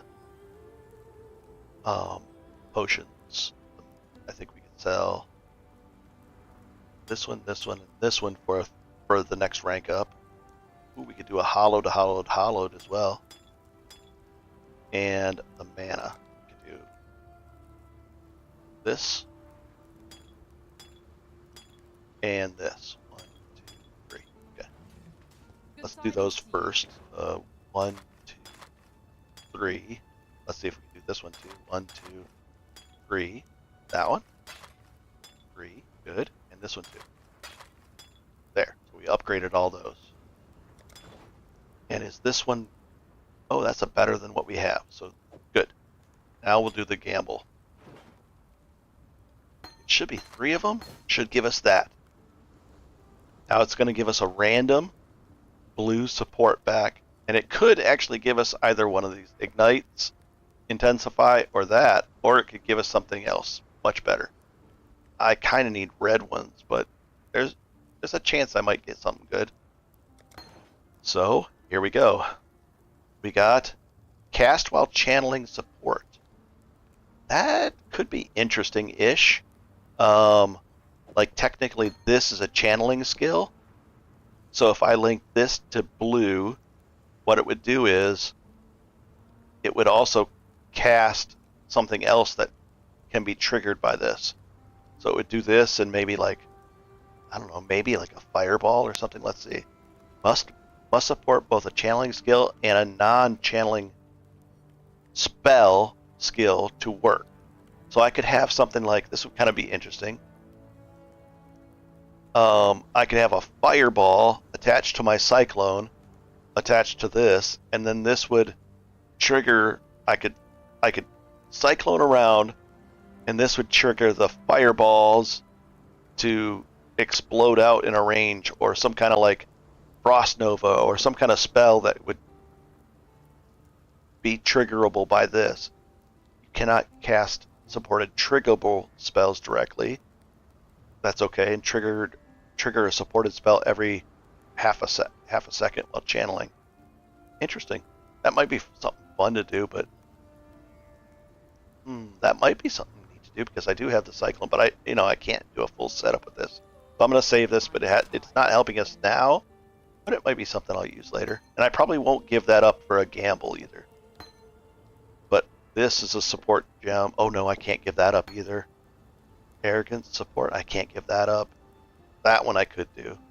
Hopefully for faster attacks. That's the next thing you want on your Molten Strike. You want faster attacks. Like a good setup would be, if you got 4 links, would be Molten Strike, faster attacks, Ancestral Call, and life gain on hit. And that could take you deep into... That could take you all the way through the whole campaign easily. Because it's just going to be faster attacks, spamming out hits, big hits that heal you, and AoE all around. It just blows everything up. But that thing, the faster attack, Ancestral Call, life gain on hit, all those 3 supports. Good work. Ooh, this is our first 4-link for a helmet, and that's what we'd have to replace, and I don't see anything really that strikingly amazing except for the armor. So we're going to take this and hope even the armor wouldn't go down that much. Regen is not good. Oh, this is a magic item. That's terrible. I don't want to scour that off and turn it into a white item. So I'm just going to take it. It's worth a chromatic. With the That's a no-go on that. well. It's unfortunate. Good tidings to you. But it's worth a chromatic because of the red, green, blue. And there you go. Time and tide wait for no man. And I'll put these away. Just like that. And on we go. And the cool thing is, this is a free game. You can play through all the way through the acts. I'm sorry, all the way through the campaign with just those 4 tabs. It does help if you get the First Blood starter pack. Then you can buy this tab for your different currencies, and you'd get probably a map tab. So once you get the maps, but you can do it without it somewhat very easily, I would say. It's just, the tedium of putting the stuff back and forth. And if you do buy the, I don't know if you have or not, but if you do buy the currency tab, make sure you put the affinity on it, which is right. If you right click, just click that currency affinity so it knows that a currency goes in there. That way, if you're over here on this tab, it puts it right in there for you. It knows to put it where it's supposed to go. There we go. And let's get back into it. So we gambled, but we lost. But we won, sort of, kind of, maybe. Oh. We don't want to go in here. We want to go back to town because we have a portal right over here. And there we go. I think this is the way through. This way. Oh, it looks like I did not refresh my new mana thing, so we'll have to get some monsters to refresh it. Easy stuff. Western Forest. Away we go.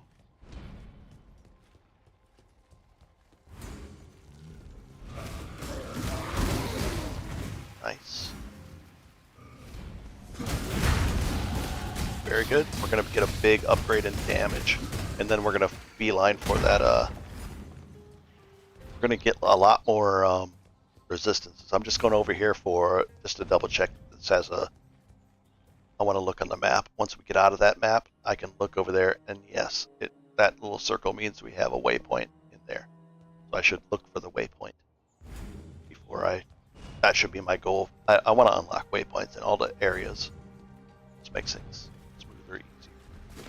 And let's do our big upgrade here. Right now we're at, let's get away from our totem for a second. There. 3,000. And if we take this big point, attacks, more attack speed, that's going to help a lot.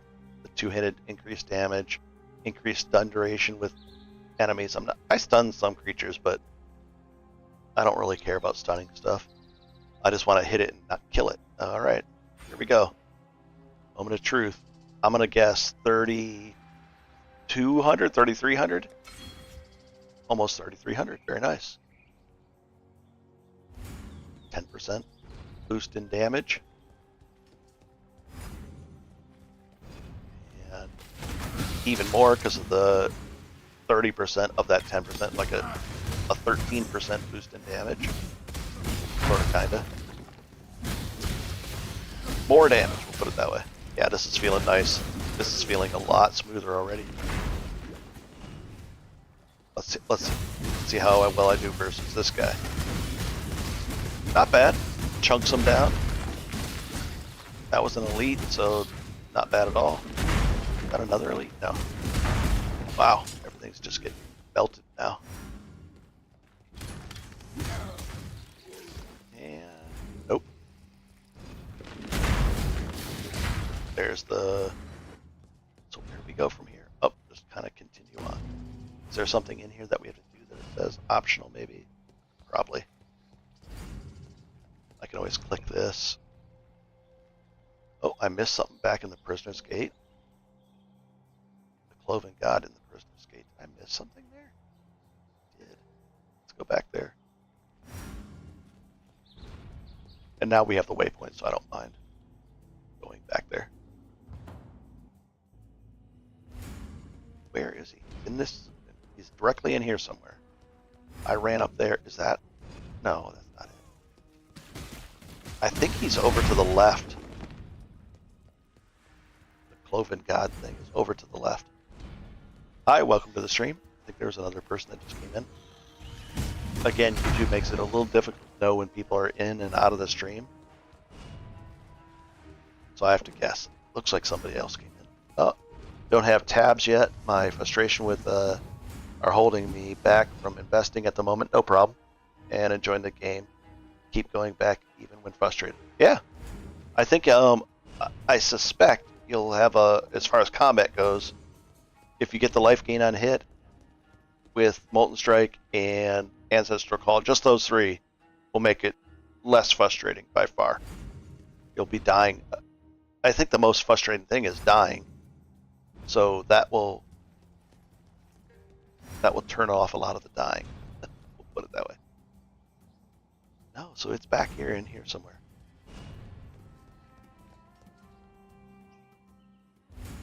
And getting a good two-handed weapon will also make a big difference.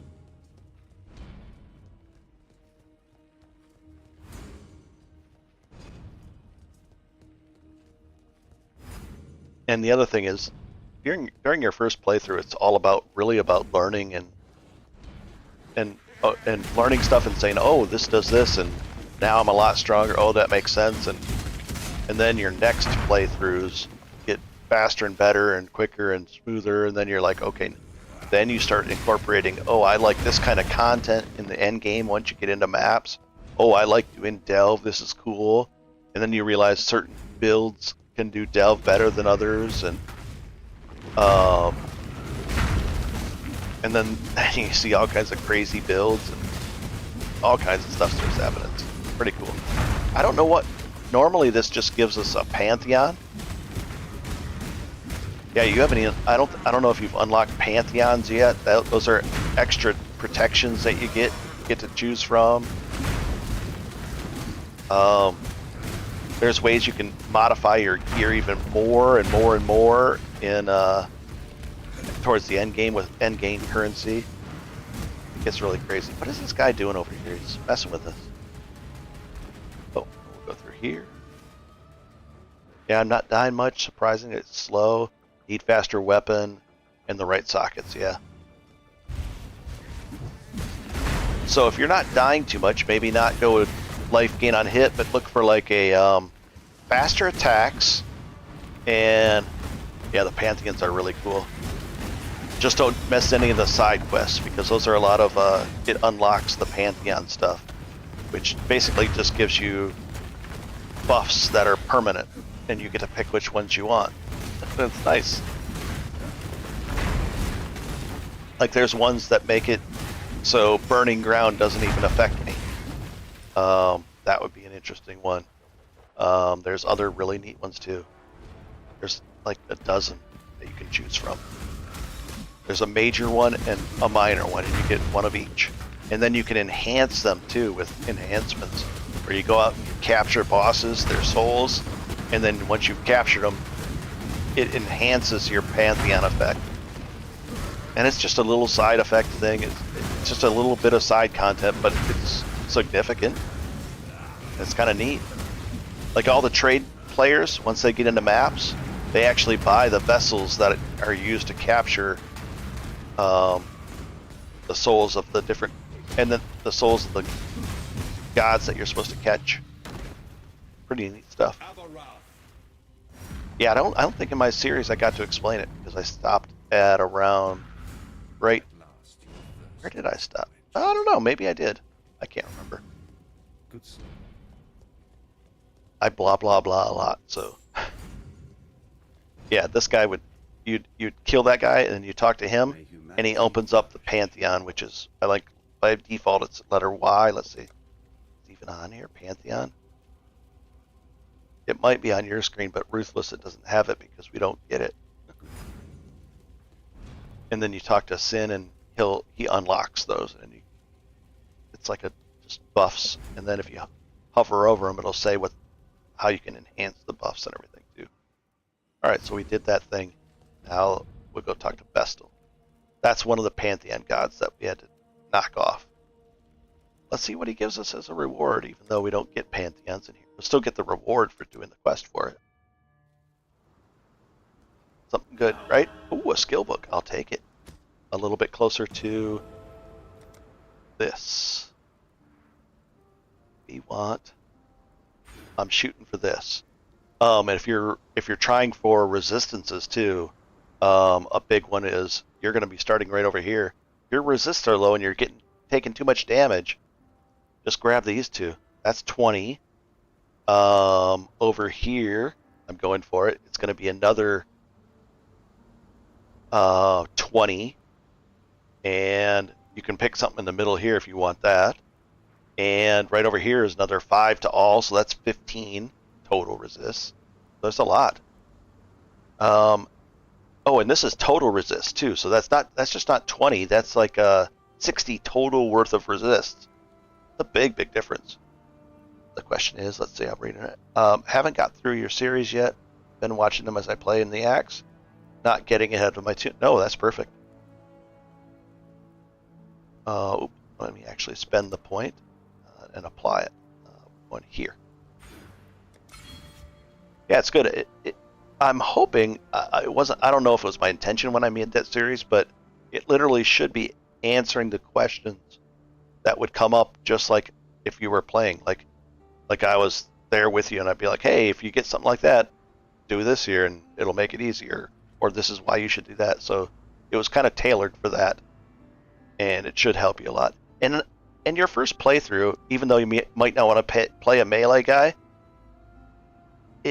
it's just to get you through the game and get you deeper into the game, and then branch out from there and say, okay, now I want to play a spellcaster or a necromancer, and it'll be different. You'll have to learn the features for that, but at least your base game will be really there. Yep, good deal. And let's go back in here. I suspect it should be really helpful for new players. I wish there was something like that. If there was a video series like that, instead of just 100 tips for new players, the 100 tips for new players is good as well, but it didn't help me learn as I go. They'll skip ahead and say, hey, your resistances should be 75 by the end of Act 5. Well, I'm a new player.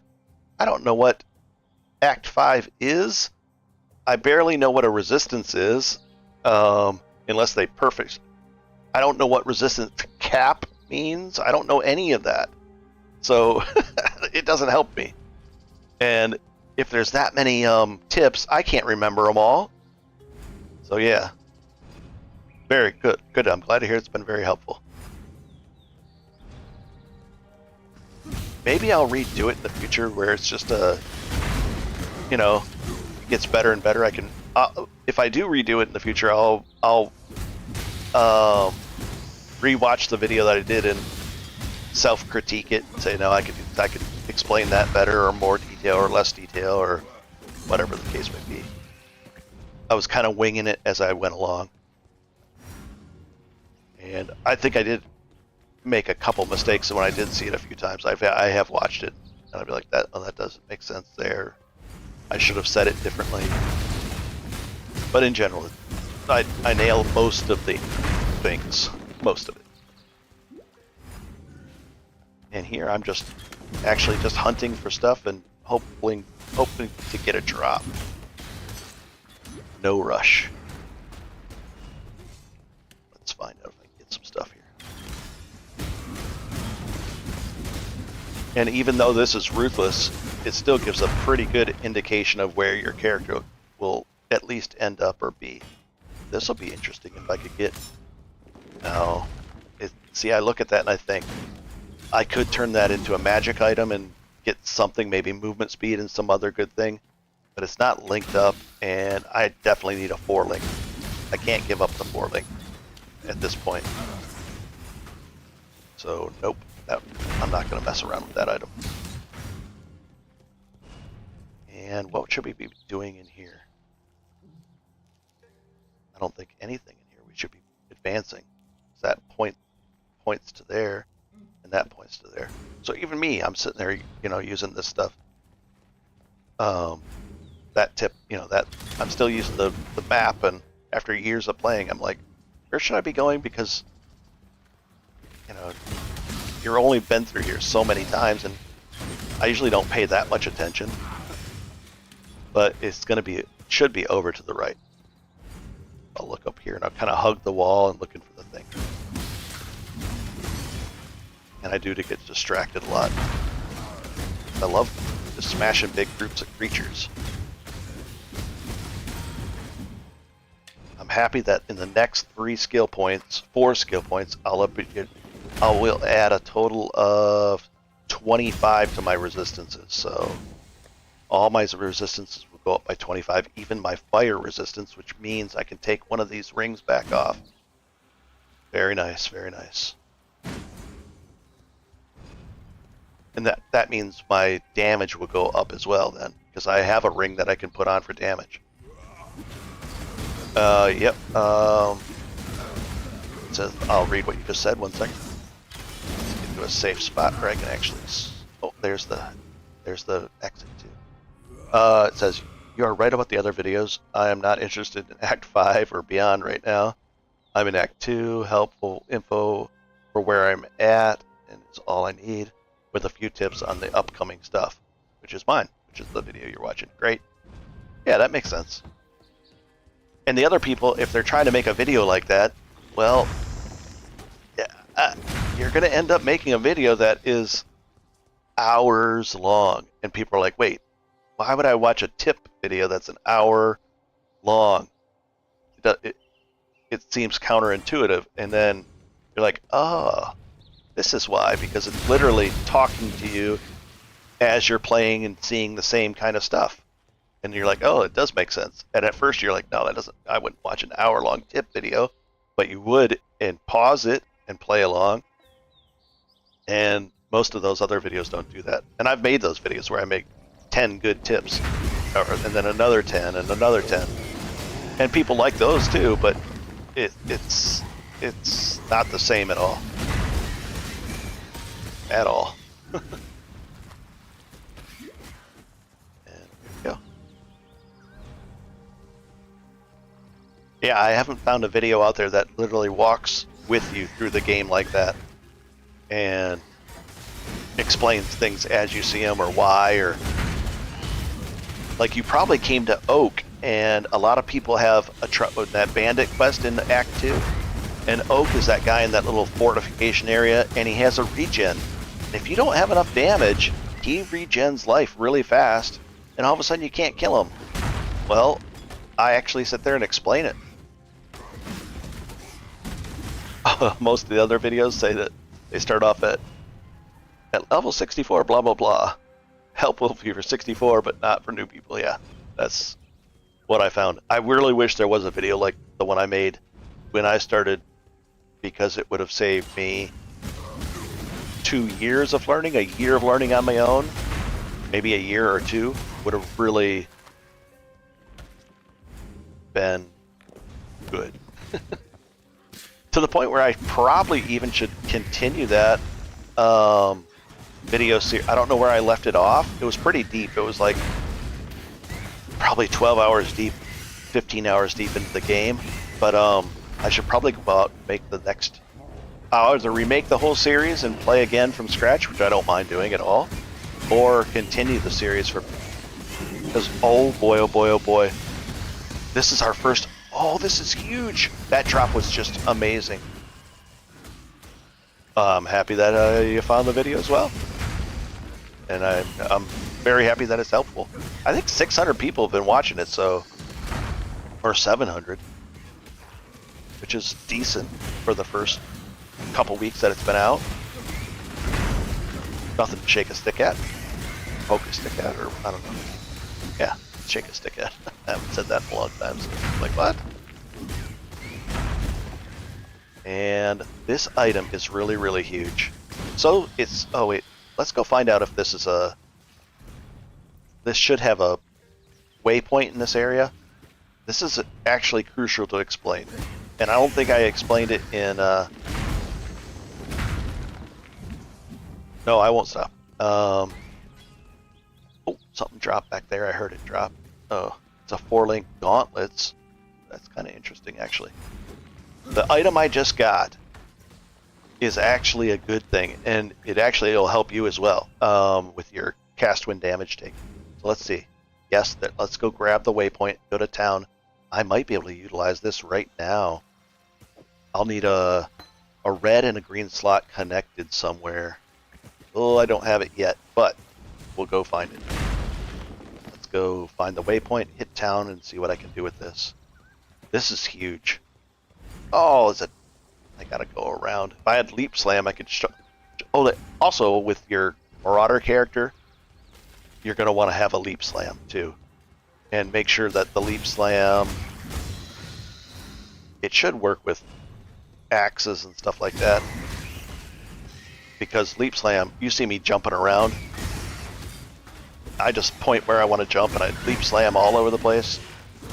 It's really nice. Oh, good. Leap Slam is not, because I could have just jumped right across there, but you don't get Leap Slam in Ruthless. They took it away. They make you walk around the long way in Ruthless. It is too powerful because it's just, you can just jump ahead so fast. And if you pair it with faster attacks, so a Leap Slam red with a green faster attack support, it makes it even faster, so you can spam it even faster. You're like, bam, bam, bam, jump, jump, jump. It's funny. Let's go back to town. This is the thing I just got. Let's clear this other stuff out. But that gem with cast when damage taken. Good tidings. Let's identify all this stuff just so that I get the better stuff back. Ooh, an armor piece. Red, blue. And I compare it real quick. It's got the lightning. I'm going to hold on to that for a second. I'll just put it in my possible to use spot. But right now I want to focus on this. This is what's really, really, really, really important. Almost all the endgame characters will have some kind of cast when damage taken. So I have it right here. And what you do is they don't want to, if you level this thing up, it'll take more and more damage to actually trigger. So like at level 1 of this gem, the cast when damage taken it only takes 500 damage to actually trigger it. Well, at level 20 it could take 2,000 damage. So they don't want it. They want to trigger very often. So they'll leave it at level 1 or maybe level 2 or 3, and then it'll trigger more often. And then they pair it with something like this. So a red and a green together. I don't have a red and a green. But what happens is you'll have this on your anywhere with a red and a green, and then you'll pair it with something like this. And what'll happen is every time you take damage, you'll spit out a curse. And the curse, in this case, you could do Poacher's Mark. This is Alchemist Mark. Let's see what it does. It curses all the enemies around me, and it does 2% area of effect increased. The base duration for the curse looks like 4 seconds. And then it does this. Burning Ground deals 20% of the fire damage per second of the strongest ignite. And it curses a single enemy. This is probably the worst curse that I could find, but it's something. It curses a single enemy, granting flash charges when you hit them, and creating burning ground under them if your hit ignites them. Okay, and my hit could ignite because I have a build that the Molten Strike could ignite them. And caustic ground if it can poison them. I don't have a poison, but that's nice. And then damage modifiers do not apply to these ground effects. You can only have one mark or curse on you at a time. There's ways around that. So then the burning ground deals 20% of the fire damage per second of the strongest ignite, or the poison does the same thing. Can create each ground effect no more than once each second, and gain 1 flash charge when you hit a cursed enemy. no more than once every 3 seconds. So every 3 seconds in a fight for a boss. This is good for a boss. This one right here would be good for a boss because then it could refill my flasks. It adds damage, but right now I don't have any spots to put it in. I can't put it in here because this supports that. But a lot of people, what they'll do is they'll put vulnerability curse on stuff. So every time they get hit, it sends out a big vulnerability curse around them. They're all cursed now, and they take more damage, and then stuff like that. And you can link 3 or 4 things to this, so it'll do a bunch of things. It'll do a vulnerability. It'll give you phasing. It'll do. There's a bunch of list of things that link up with this that can trigger that, and it's just an automatic thing. So right now I can't do it, but as soon as I get a link set of items, I will do it, and I'll add that on there. It's just more damage, more everything, and better something, and it's automatic, so that's a good thing to have. I would love Poacher's Mark on there, because that would make it so that any creature I hit that happened to have that on it would give me life gain and mana gain on hit back, because I don't have any life gain. But for you, maybe you'd want, well, you can curse them with flammability that makes more damage with flames and fire. There's all kinds of things. So me, I don't have as many options in Ruthless, but you'll have all the options available to you to do it. And you can like Google the best cast when damage taken setups, and then you could pick from the setups that you want. That's a big thing. That's nice that I got that. Okay. Let's dump this off and jump back in.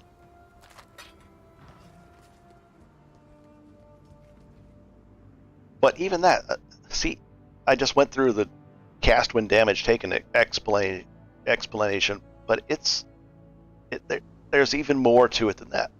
You could probably do an hour-long video on all the different setups and the benefits of them and the tricks, and it's just tough.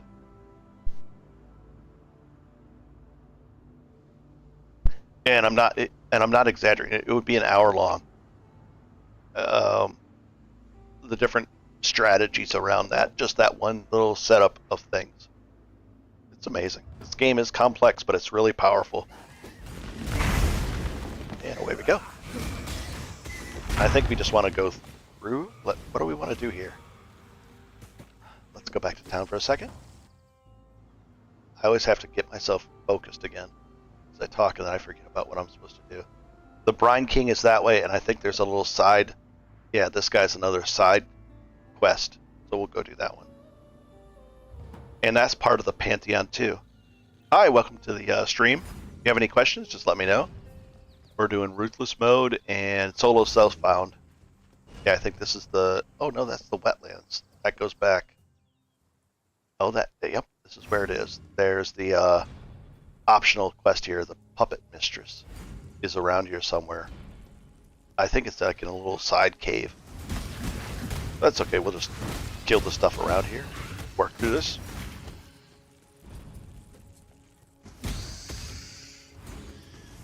Are you new to Path of Exile, or are you a veteran and just want to check out what Ruthless is like?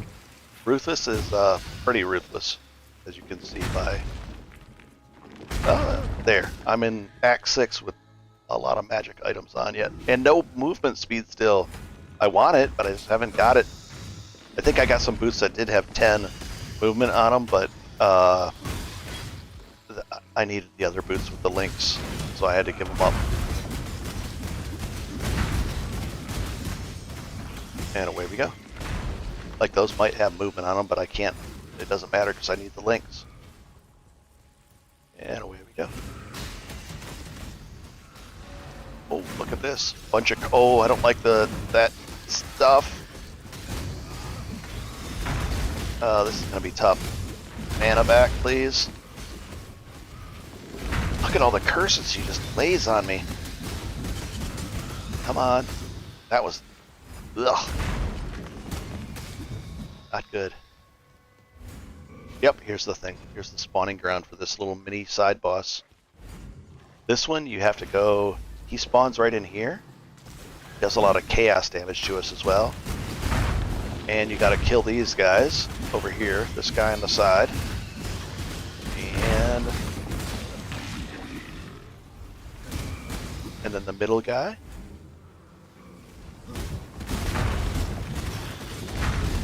Just like that. And then this guy over on this side.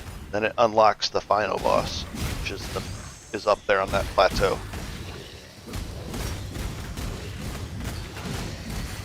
Yep, I need more damage. And here he is. Oh boy. This is actually kind of serious in Ruthless. In the other, in Trade League, you'll be able to just base tank them down. But in this, is a little harder. I have to pay attention. I use my panic heal. And where is he going to pop up? Right over here.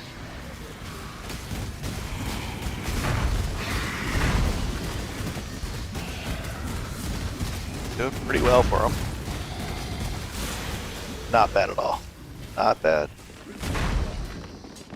I hope he gives us a skill point. That'll be nice. And out we go. I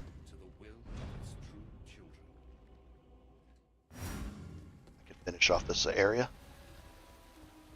If he gives us another skill point, that would be great, because I'm going to try to get another skill. Then I'll unlock more defense, more resists.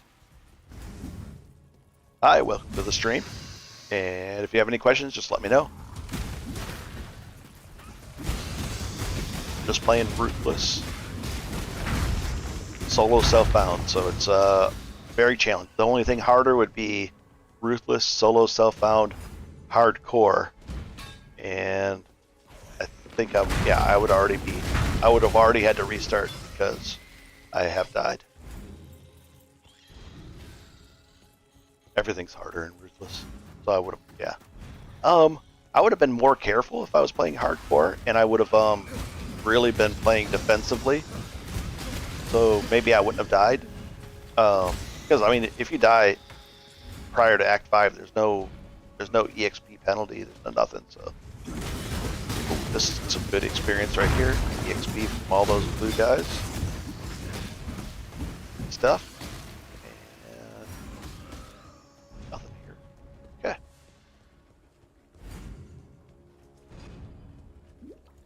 And away we go.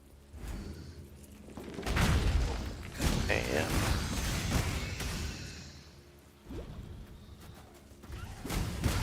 go.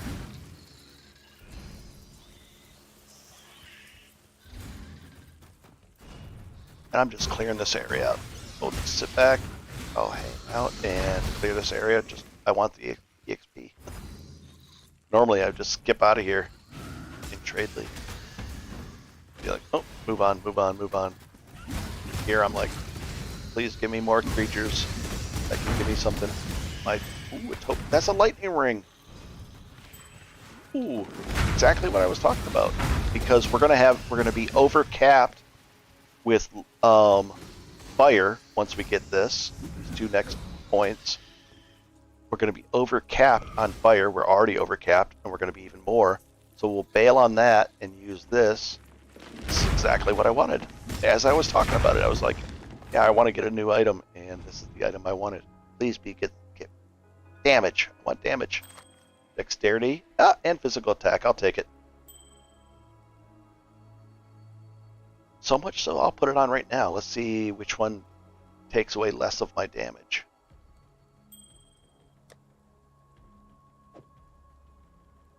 That does mana and accuracy. That's not that big of a deal. And this one does damage. Fire. Okay, so our damage goes up, and our defenses, our fire goes from essentially 75 because it's capped. 54. That's a big drop off. And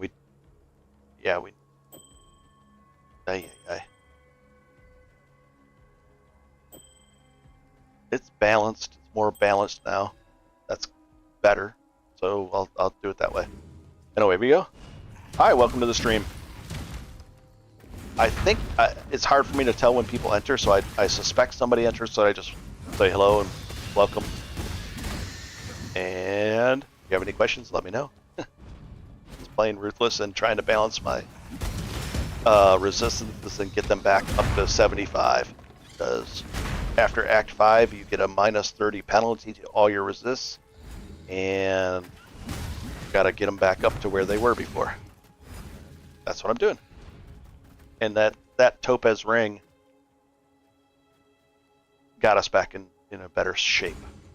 And it's only a magic ring. Normally you'd have a rare ring with a lot of extra modifications on it by now. And there's no crafting bench.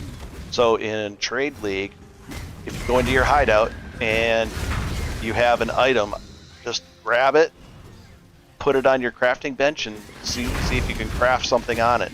Try it on every one of your items, and you'll learn why or why you can't craft on certain items. But just try every one, and it might surprise you. You might be able to craft on all of them. And then you look at your defenses and you go, hey, I need more resistances. I need more lightning resist. And then you just craft it onto it, put it back on, and that's a huge that makes that crafting bench in the regular league makes the game so much easier. And yeah, to be able to add life or resist to all your items is huge. And then once you get plenty of life and resist, you can add like more damage, more fire damage. You can add all kinds of crazy stuff, and you unlock more and more. You can add attack speed. You can actually add movement, craft movement onto your boots. There's all kinds of neat stuff. So hitting the crafting bench quite often to just double check to make sure you've got everything crafted up on there is a big plus in Trade League in the regular game. Where are we heading? To the right here somewhere. Oh, I might be around the corner here. It's fine. I'm going to spend that point in a second as well. And just looking for the exit. Come on.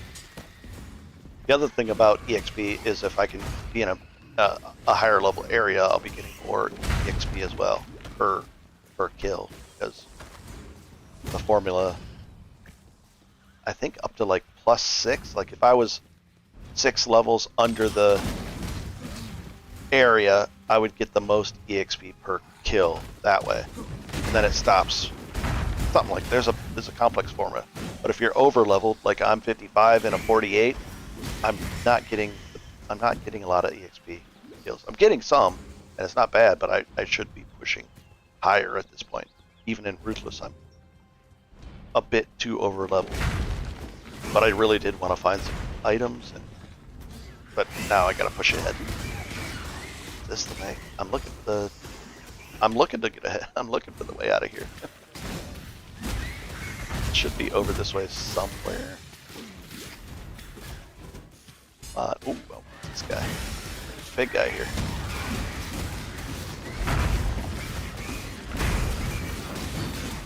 I would love if I got life gain on hit. It would make things a lot easier. Ooh, a superior chest splitter. That could actually be an upgrade for our weapon. Really good. Oh no, it's a one-handed. I thought for some reason a chest splitter was a two-hander base. It's not. There it is. There's the exit. Oh, I heard the... I was looking at the other screen and I heard the boom sound of a drop. It's an armor scrap. I'll keep it. I'll definitely take it. That can improve an armor piece. I don't know if I've explained that, but like you can actually improve. We'll use one for fun right now. What will that take off? My vengeance and vitality. So I gotta put my vitality. You go like this, and you use an armor scrap on a white item. It'll improve the quality by 5. On a blue, it'll do it by 2, and I think on a rare item like this, one of these will increase the quality, and in this case, the armor value by 1 quality, and it goes from 415 to 419, so a little more armor.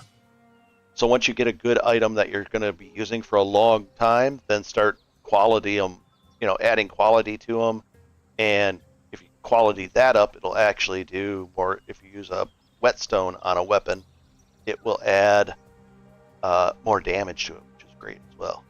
But only use it if you don't care about your whetstones, just you're going to use the weapon for a while. That's usually like once you start to get into maps. And away we go.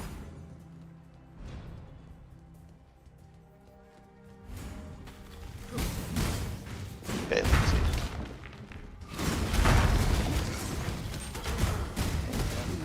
Worth a chromatic.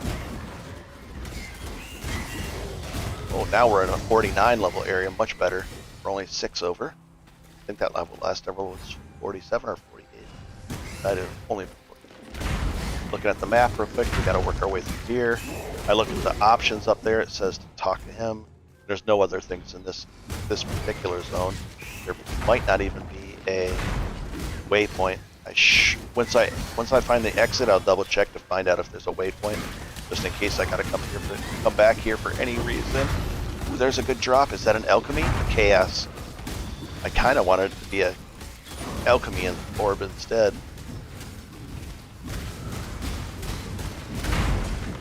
Then I can turn one of my items into a rare item. Or better yet, what I would do is I'd find probably a good chest that's already 4-linked and turn it from white to rare and hope for some good rolls. That's what I would use the alchemy for at this point. Maybe a weapon. I would look at the weapon as a possibility too. That's an item level 46.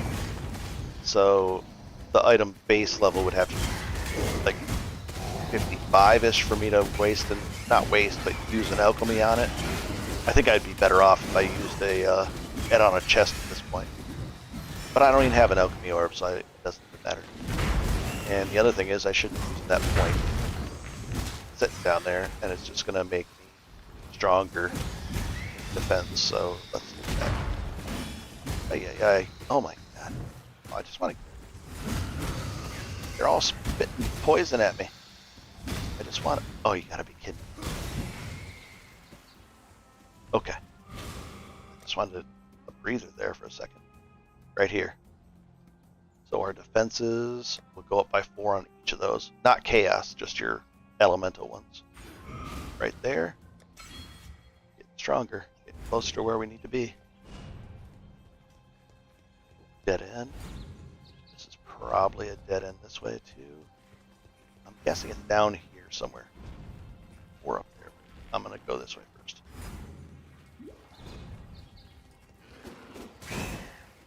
Might be up there into the... Yeah, it's over here. And away we go. Welcome to the stream. If you have any questions, just let me know. I'm playing Ruthless. Are you new to the game or a veteran and just wanted to check out Ruthless? Or watch a guy not struggle through Ruthless? Oh boy. Go. Jump across. Family just rocked up. Gotta go. Gotta switch to grandma duties. No problem. Watching later. Have fun. Thanks for stopping in. I appreciate it. Thank you for the like. That helps as well. And have a good day. Fun stuff ahead. Have a good one. And I'll be moving on. How long have I been doing this? Oh, almost 3 hours. See, I don't even realize how much time goes by. Like, this stream is already 3 hours long. That's pretty long. But it's easy and fun. I just keep on doing stuff. What else? Portal stroll. And away we go. Are we getting closer?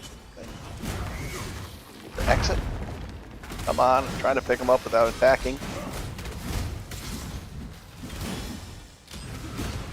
And we'll knock this guy down.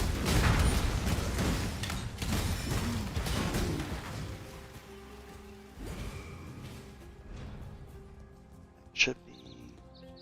I keep on wanting to think it's over this way.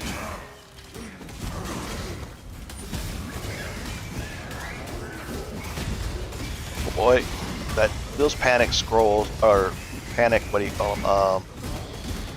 Potions are really, really nice.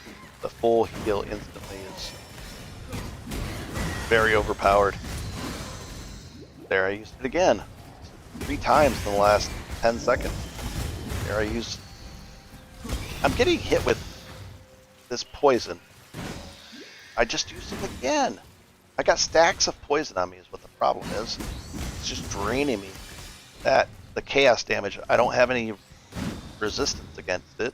So I have to either life gain on hit would get me out of it, which I don't have, or yikes, yikes, yikes. Balls of fire. Or heal. That's my only 2 ways out of it. Get out of there! Oh my gosh. Or regen out of it. Put my... Oh, come on! Ooh, a chain belt. Please be. Please have some resist and life on it. What is our current belt? It's terrible. Take that too. I mean, I could switch... No, I can't. But I mean, I could switch over to a one-hander. That would give me 44 life on hit. You know, like this and this. My damage would go down so much, though. Let's see how much it would go down. But maybe it wouldn't go down horribly, but I mean, I'm built for a two-hander. I have tons of two-handed enhancements, so there's no way this will be a good idea. There's no way. I might surprise myself. Here's the moment of truth. Offense. 3,300 plus even more, but 3,300 we'll call it. Here we go. It's going to be way lower. There's 1,900. And 1,900. I'd be cutting my damage almost in half. Can't do it. But I would have that really nice life gain on hit of 44 per. It would super defensive. What I could kind of do is go like that and like that for now. That's an interesting solution. And then if I use my let's try this. This will be a kind of a funny way to do it. I don't mind losing quick step unless I could actually put quick step. Nothing would change if I swap my weapons except I gotta make sure all this is the same. Let's do that right now. So that would go there. This would go. I don't want anything to change. Sneak attack there. Take that off. Let's change the weapon. We need Cyclone on that. Cyclone would go away because I wouldn't have it out, but that's okay. And quick step would be there. This would be my Golem. 2 would be Vitality, I think. Let's see. Vitality, the War Banner, and not Vitality there. Just like that. So this would be the War Banner. So now if I switch, quick step has to be here. Quick step is that one. Now it won't change at all. Oops.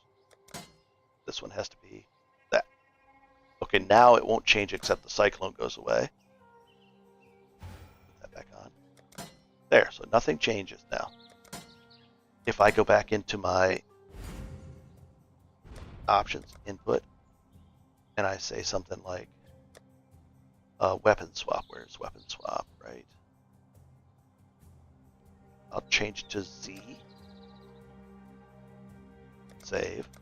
So now I'm just running along and I say, okay, weapon swap into life gain on hit. Oh, I gotta make sure I actually weapon swap. Yeah, I did. Now I'm doing less damage, but my life, I have life gain on hit now. So I can just sit there and not do as much damage, or if I want to do big damage, swap over to this and just smash everything down. That might be an interesting thing to have as an option. Looks like I'll go with that for a little bit. I talked about that earlier, about having that ability to switch. And now I just implemented. Hi, welcome to the stream. That's an interesting way to do it. I might actually implement the weapon swap into my actually game plan in Ruthless. Because there's times where you don't mind having to just do a little bit less damage and have the weapon swap out that does life gain on hit. That's interesting. Pretty cool. And we're in good shape. And let's go back to town and get that other point. Hopefully. Oh, it's from Sin. I don't think he gives us a book now. Remember, humanity needs us. Maybe Tarkway. Maybe he does it. Another damn gorgeous. Ooh, very nice. And let's do it. Oh, we get to use this too. And what does this one do? Regenerates cold chaos resistance. No, we'll keep what we have on. And this as well. We're gonna sell that. Okay. Step one. Let's get this out of the way. We're gonna use the plus 12 to all. So it'll go up like this. Let's watch that happen. Right there. Once we apply it, those should all go up by 12. Nice. Now we're getting closer. We'll take this one next and this one next. And we'll be in good shape. Then we'll probably take more life this way. And if we... Here's what an interesting one. On our chest piece... Hi, welcome to the stream.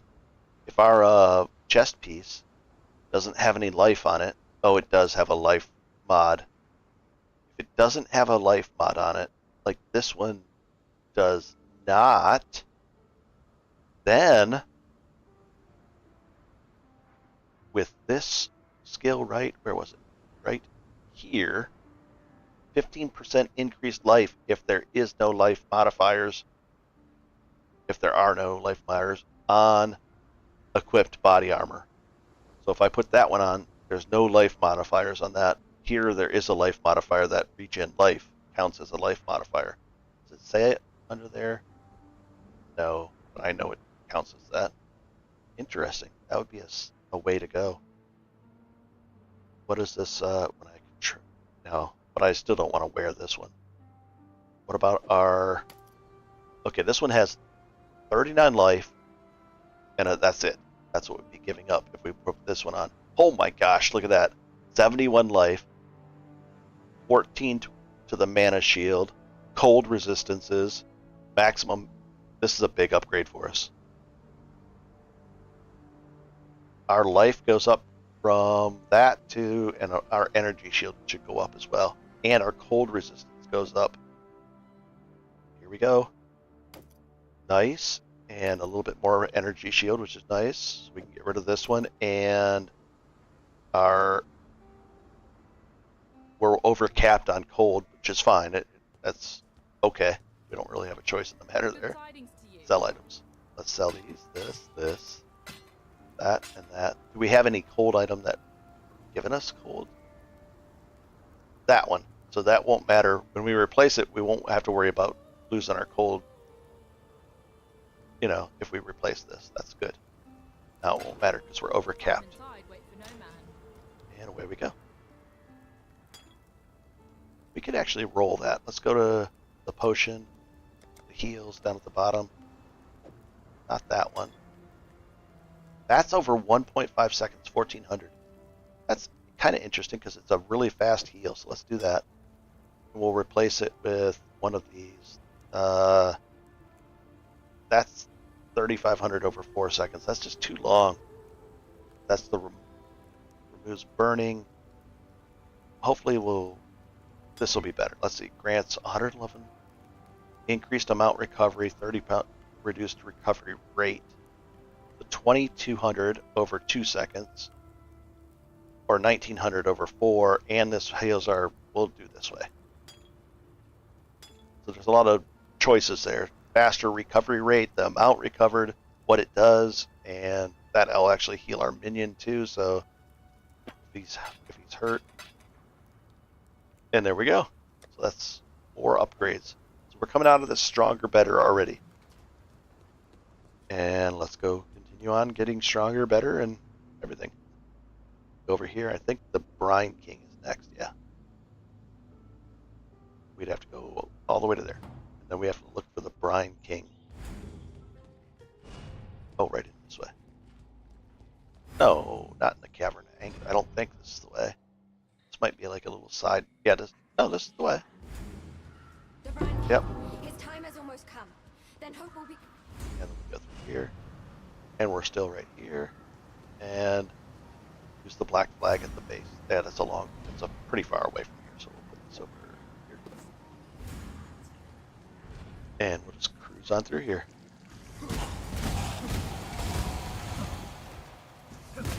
Our resistance are a lot better off than they were before. And we'll see about 3 additional items this gets. Nice. And augment, that's fine. Do we have anything that we could augment? I don't think so. Only like we'd be augmenting one of these things. None of these either. We'll just save it. That chest, if it was white, we could actually use a transmute on it as well, and to turn it into a magic one. And then if you have a bunch of alteration orbs, you can keep on re-rolling it. You get the mods that you want. So you could get like a mod that says all items dropped are linked. So then if you happen to drop a 6-socket item out of there, it's automatically going to be linked too. So that's what some people do to get their 6 linked items, especially in solo self-found. They roll on chests, basically. They roll and roll and roll until they get what they want, and then hope for a good drop, and then it'll automatically be linked. Or there might be a mod that says all the sockets on the items that drop will be white instead of red, green, or blue, which is a really good thing too. It helps with versatility of socket placements and everything. So there's all kinds of stuff that strategies you can employ. And now we have that other setup with our life gain on hit setup too. So let's play that for a little bit, where we're swinging faster, life gain on hit. See how well that works. Working pretty well so far, I would say. And we're in a fight head to head. We're just face tanking these guys down. It takes a little longer because we're not doing as much damage, but not too shabby. I don't have to worry about anything. Let's play a little bit in that sense. See how the play style works out with our weird one-hander weapons with a lot of life on hit. Oh, here's a. Should be a. What? Why is. I don't know if I've ever seen this. Oral hideout? I don't specifically remember this. And this might be a rare hideout that I haven't found yet in the years that I've been playing. Or noticed? No. I don't know how to bring up a hideout list that I've unlocked. Well, let's wander in there, and if I haven't really seen it, it might be a... No, I've seen this one. I've seen this. Yeah. I think this even might be the hideout that it's similar to what I use. There's a beach hideout. But to get a hideout, you just unlock it by killing all the creatures in there. Yeah, I think you walk through it, like a little walk-through area. Yeah, I've unlocked this one. Yeah, you walk through a bigger area over here. This is a big hideout. I'll give it that. Yeah, this is actually the hideout I use, I think. No. Similar. I might, yeah. I think I've used it before. Yeah, I put everything right here, then over there looking at the cliff, so yeah. It's a big hideout. I mean, look how many different areas there are. All down here, you can decorate all of this. I think this is one of the bigger hideouts that you can have.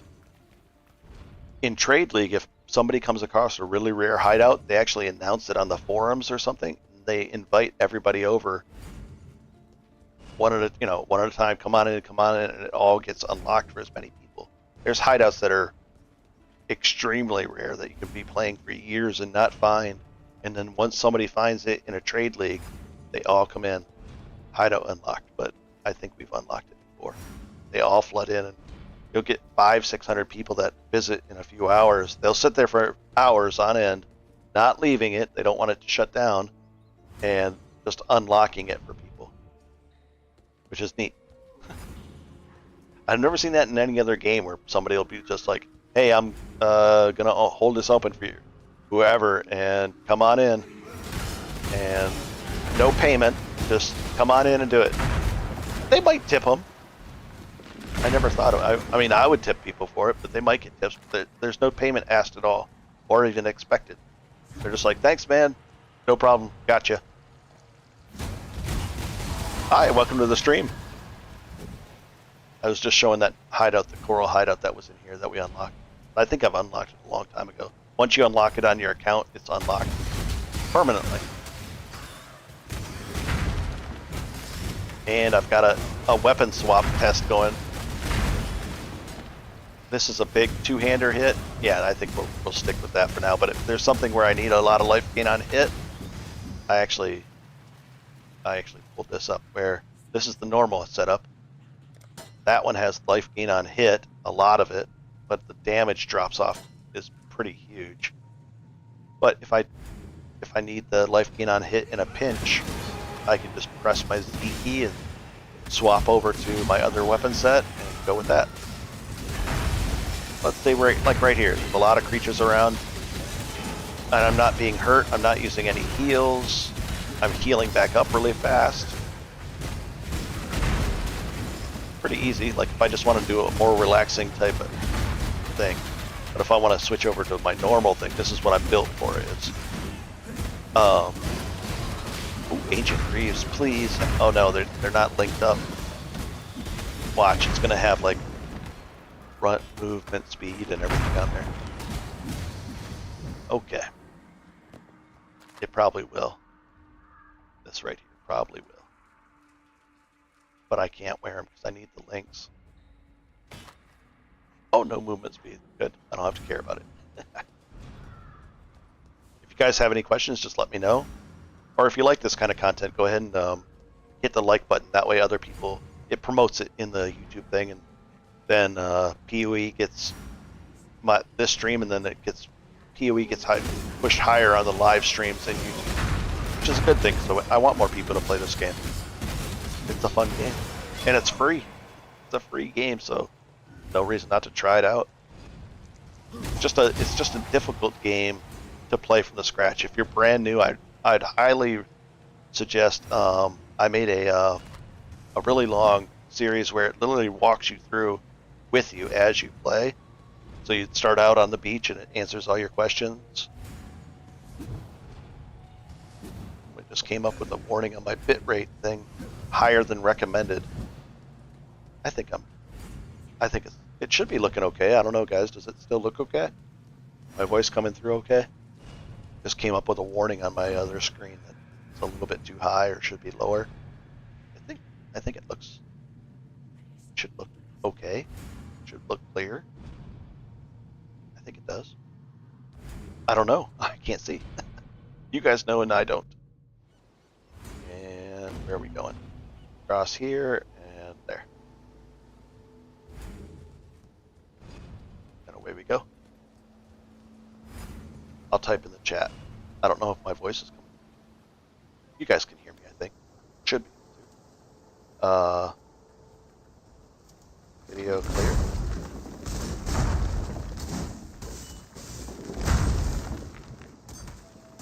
See if I can actually type video. Still clear.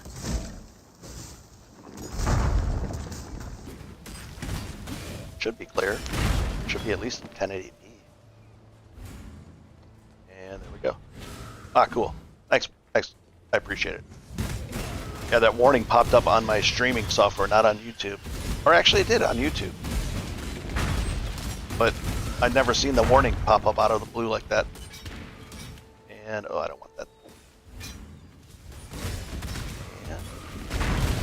And away we go.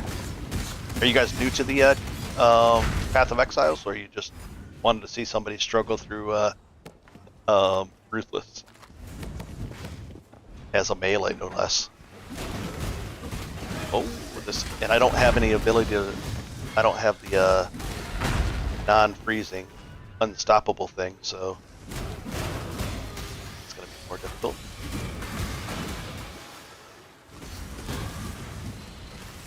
And, oh, I was in the same boat. I got D4, and it was, once you get into like level 70 even, it just starts to slow down, and where this is a constant ramp up and more, you get more and more power, more and more the content at the end of this, once I get through essentially the tutorial, which is the acts, the 10 acts in the game, which are fun to play as well, it just starts to unbelievably explode as far as the content that you can do. That's all optional, and you can very easily customize your end game. Let's say you don't like this one particular piece of content in this game. You can actually block it. There's an entire skill tree just for the end game that you can customize, and you get to customize it like this. It looks sort of like this, and that looks overwhelming, but it's not that bad. But you can customize your end game. And if you do play this, if you look on my channel, there'll be tips and tricks for new players. There's a whole video series that you can pause and watch on a separate screen or something as you're playing. And it shows you step by step, slowly explain stuff like, here's a linked item and what that means, and how to put a support gem on a skill or a spell. Like that adds fire damage to my Molten Strike, and this adds more damage if the Molten Strike is closer to the target that I'm hitting. And it explains it all, like right here it explains, see how those check marks are on the side on the left, the red and the green check marks, and I look for Molten Strike and it has a check mark. That means that this will support that, and as long as it's linked up like that, there's a little link, whereas this is not. There's a lot that I explain. Welcome to the stream. And that series will go in detail, slowly explaining every single little thing as you're playing along. You can pause it, go ahead, pause it, go ahead. It really helps out new players. That's what it was designed for. In this, I'm just streaming Ruthless mode, which is the hardest mode of the game. Very, very few things drop. Very few things. It's just everything is hard. The creatures are harder. Everything's harder. But I like it. There's people that can even play this version of the game and they do really, really, really well. But it really depends on, like, normally I wouldn't be using these particular support gems for this. I'd be using something else to make it easier. But I got lucky and found 2 support gems that actually worked for it, so I said I'll use it.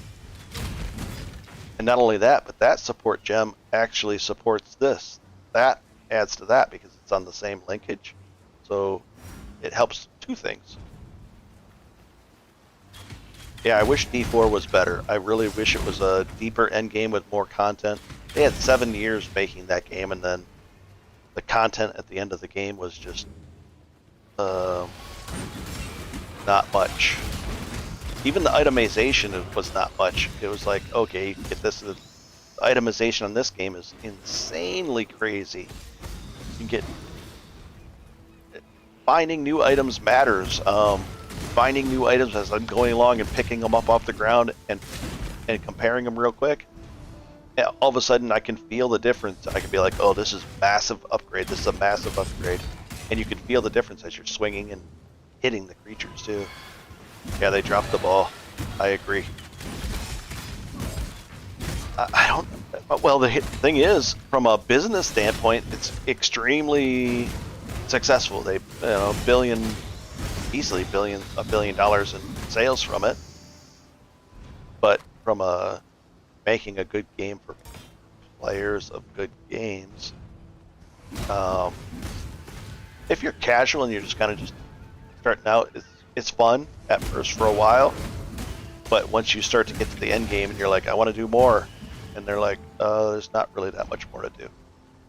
Whereas this game, you could play the same character and technically still really, really work towards building him up for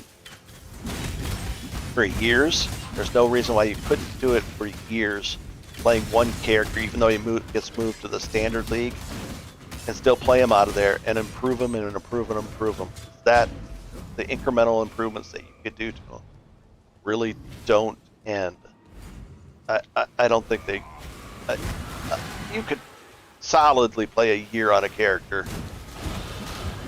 and they introduce more content, so you're like, oh, I could integrate that. Toxic Rain, very cool. Yep, that's an easier one to start. Gives you the range, and it does chaos damage, I think, for poison. I just like this kind of a build. I don't mind where I'm up close and smashing everything. Molten Strike, like I can just walk right into the middle of these guys, and it blasts everything down. And if I get oh, 1 second.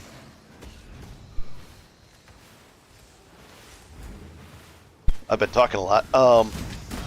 If I get life gain on hit too, on top of that, I can just walk in there and just tank everything down smoothly, easily.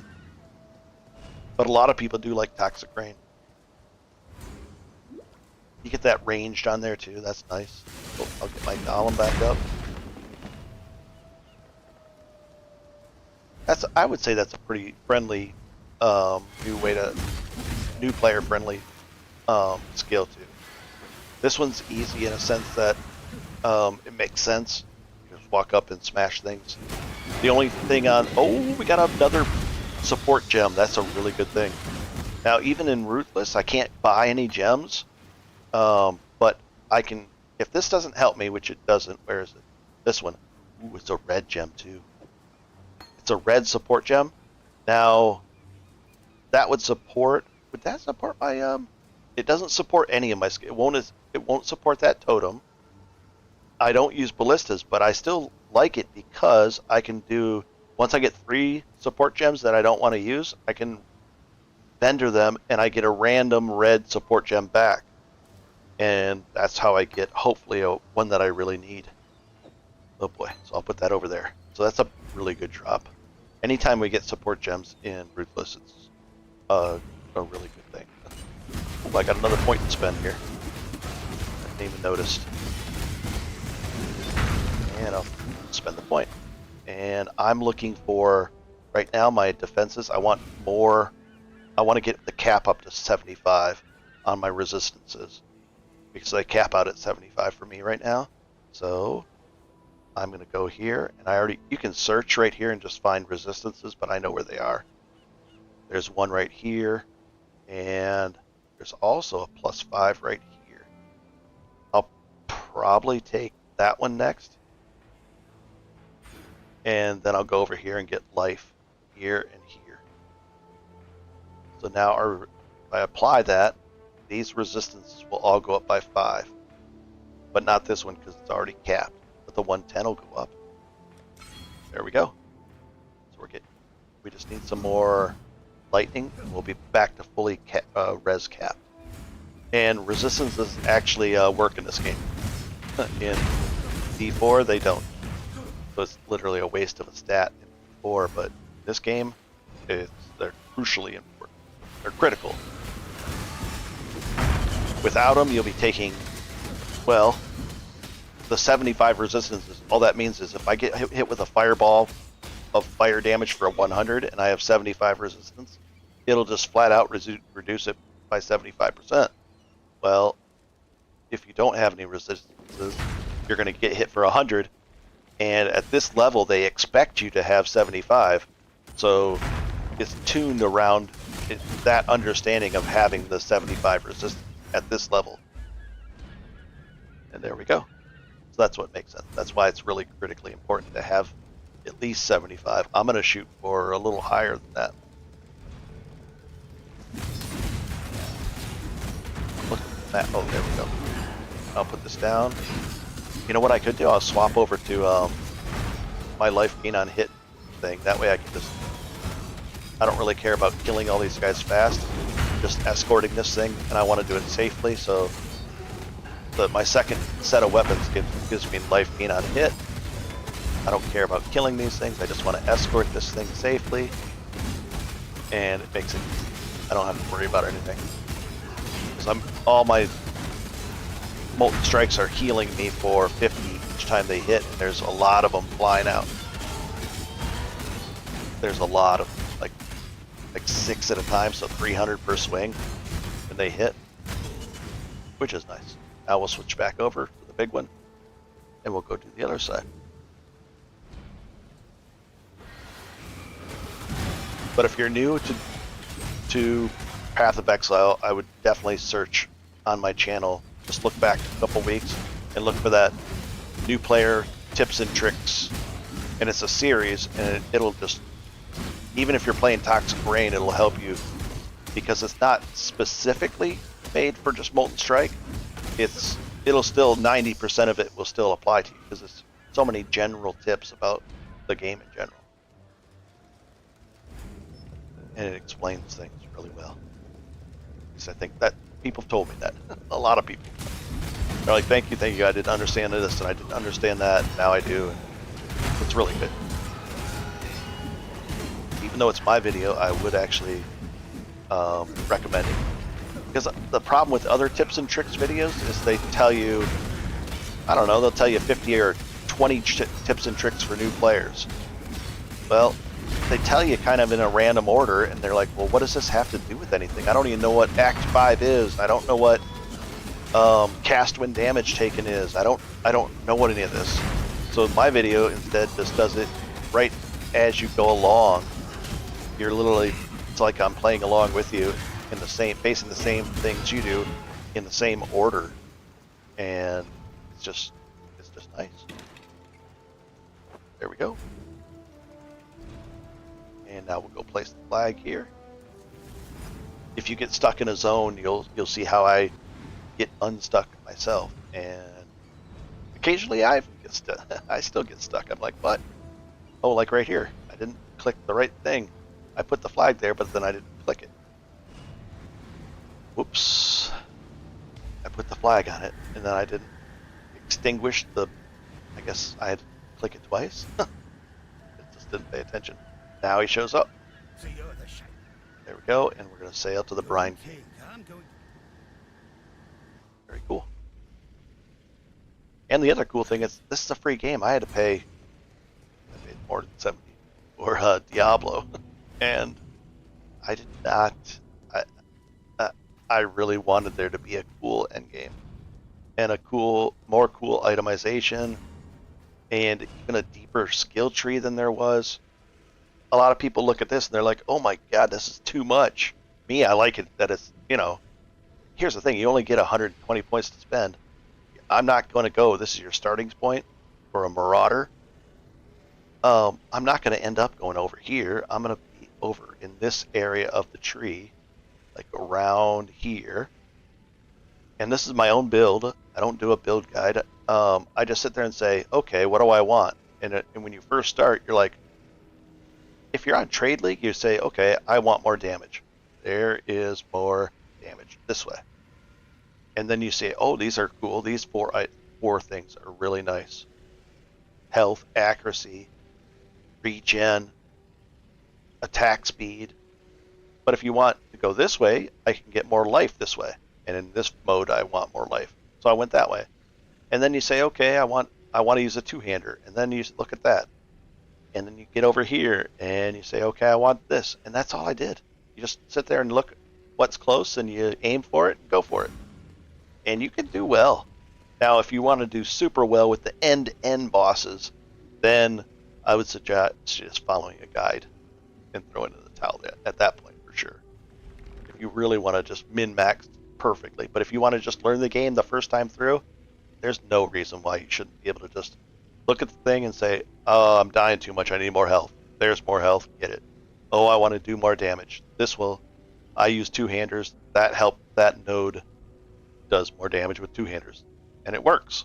So you just build that way.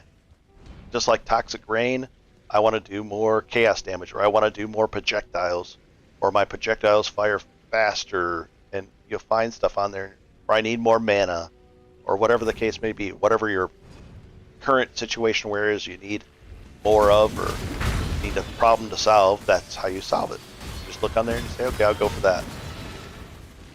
But then if you want to do a perfect build, then you could follow somebody's build guide from a pro that says you do this, this, and this, this, and this with these support gems and this type of character, and you'll be way better off. Then you'll be super, super strong and just blasting through everything. But at first, there's no reason why. Your first character through it is just all about learning the basics of the game. And not necessarily going for the end game boss and doing all that. There's people that have played for years and not even messed around with the end game boss because there's so much other content that they like doing more. That bossing is not for them. They don't mind that stuff. They're looking for, they like delving into the deep delve, 6,000 levels deep underground, or they like doing heists, sneaking around in dungeons, or they like there's 20 different things you can do at the end game easily. Oh boy.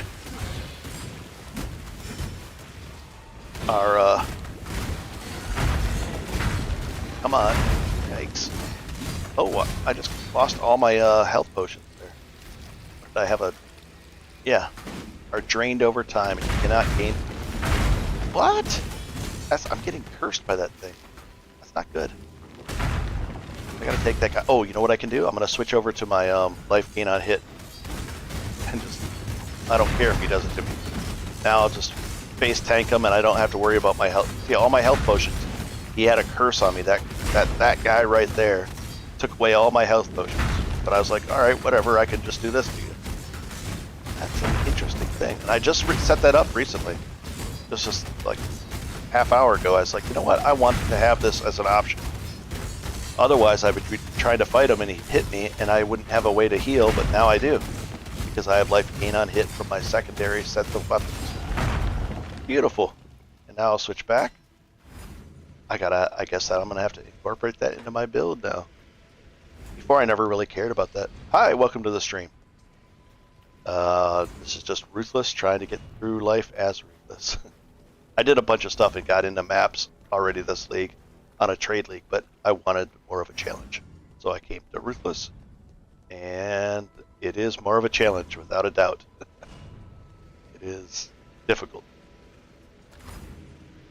I think I still have, what am I, in Act 6, and I have, I have blue rings still. I have no movement speed on my boots because I haven't found any good stuff yet. I have bad gem stuff, but I'm powering through it. And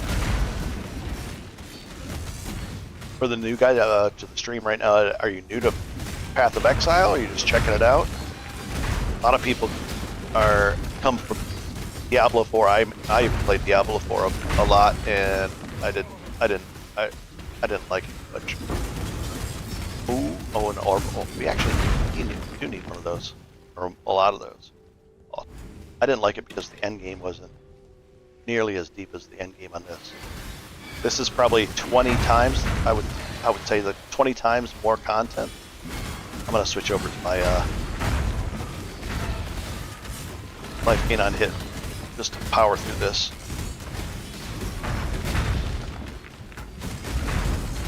now I'll switch back to my big hits. Okay. Yeah, I didn't like the end game. Or the lack thereof with D4.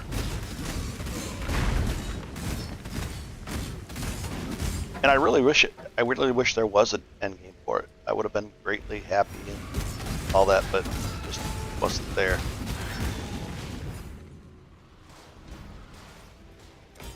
Point blank, a little stronger.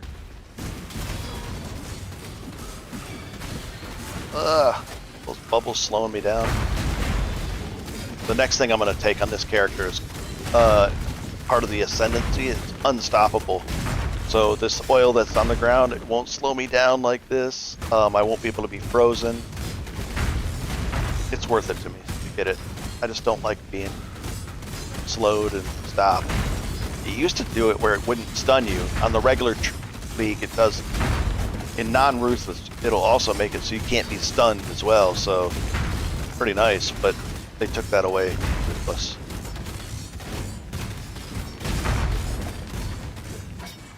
Ooh, that's our first 5-socket item drop.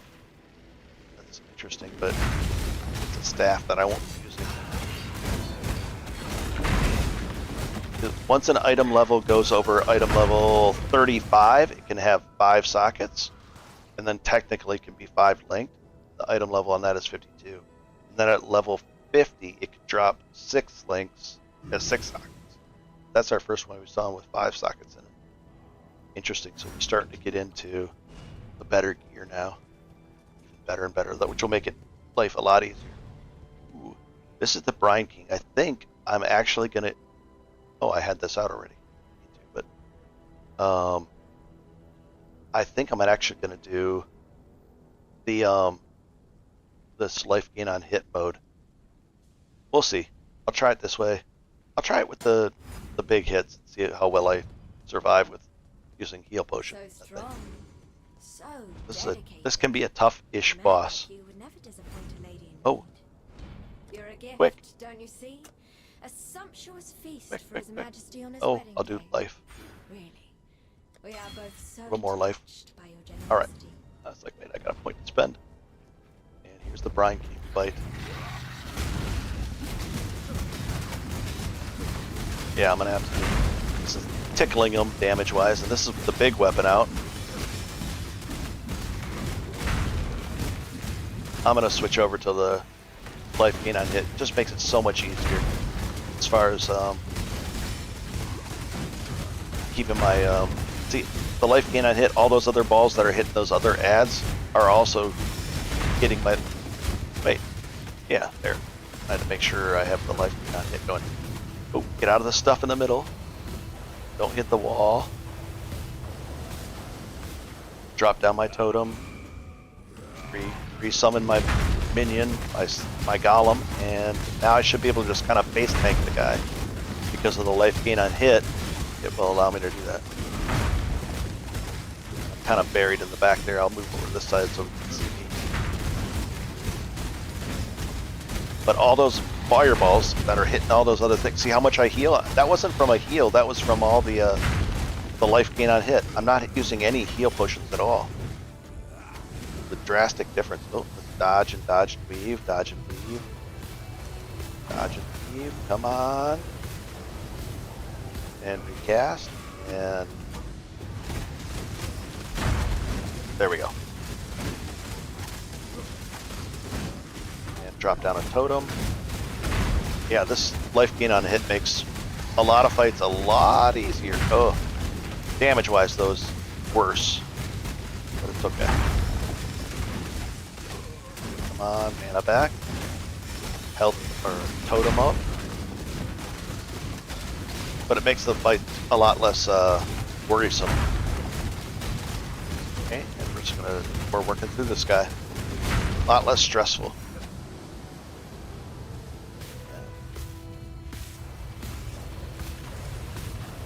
Come on, dodging and weaving. And the getting narrower and narrower as you can see. The fight gets closer and closer into this tide pool. But I'm not using any heal potions, and I'm just getting. Come on! Oh, I used one, and I'll use another one. I think, oh, I was standing on that.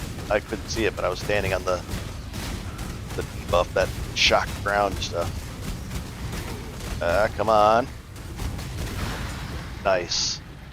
Yeah, that those life gain. This item right here on my second weapon set. This just made it so much easier. Born of ocean's Like a cheat mode right there. Death washed clean of dark desire. But the trade-off was trading off the. We might be a better item. Let's see. Not that. Okay, so let's swap over to this. Take a peek at this. 1800. So if I to go like this and replace that, let's see if that goes. Our damage is more now. I don't think it will be. No, a little bit worse. And will it be better if I do it like that? No. 18. Same. Okay. And away we go. And I haven't put any gems to level up in there yet, but I will. And thus the Lord of... All right. Very interesting. And hello. Oh, right over here, Waylon. And now we'll go to the next act. How did you? Sail the Hold bridge. on to your Yep. cockles. And there we go. And now we're at the next act. Act 7. And now we have access to even better weapons that, you know, is a possibility. If you're thinking about dying, And trust old Whale. wow, we have tons of these things, so let's ID them so we get the better loot drop, or vendor. And we'll just talk to each of these guys because I don't like having the exclamation spot over their head. Farewell. Greetings. And we'll sell this, this, and this. Yeah, we can't. It's not well enough linked. Farewell. Thank And there we go. gods. Goodbye. And what do we... Oh, dump this stuff in here.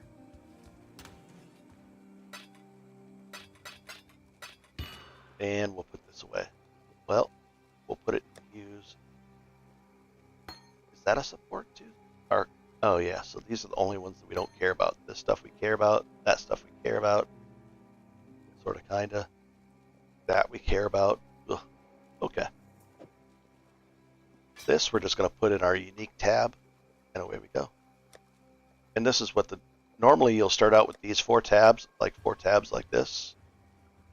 1, 2, 3, 4.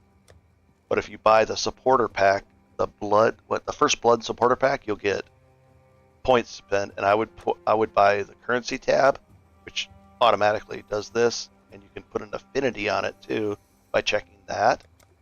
And that way, if you're on, let's say you're on this tab over here, and you hold down Control click, it'll put it automatically right in here for you. And then the map tab is what you're going to want as well if you get into the end game. This just, you got to have this too.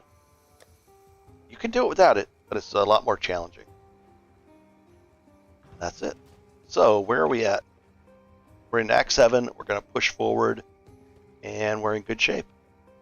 I think it's a good time to take a break. Oh, I'm sorry. Somebody just came in. I've been doing this for 3.5, almost 4 hours. I need a break. My voice needs a break too. And I'll be wrapping up, but I'll be back on later.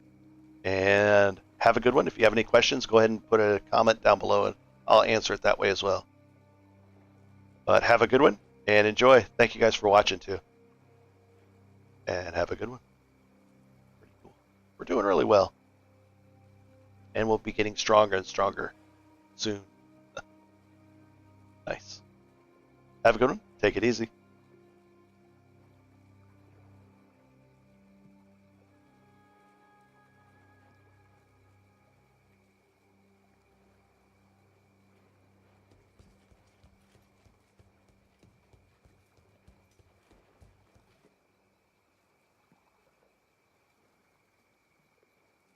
Yeah, it looks like the stream was kind of lagging behind too.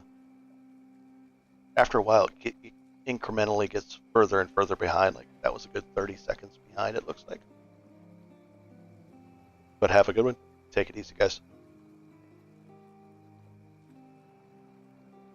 Yeah, you won't be hearing what I just said for 30 seconds into the future-ish, maybe even a minute. So it throws me off as well. It's not a direct feedback, like somebody will come on and then, or if you have a question, it wouldn't pop up there right away. Have a good one. Take it easy. Oh, there's another person coming in, but I'm heading out. Sorry, guys. It's been almost 4 hours. There goes somebody running by.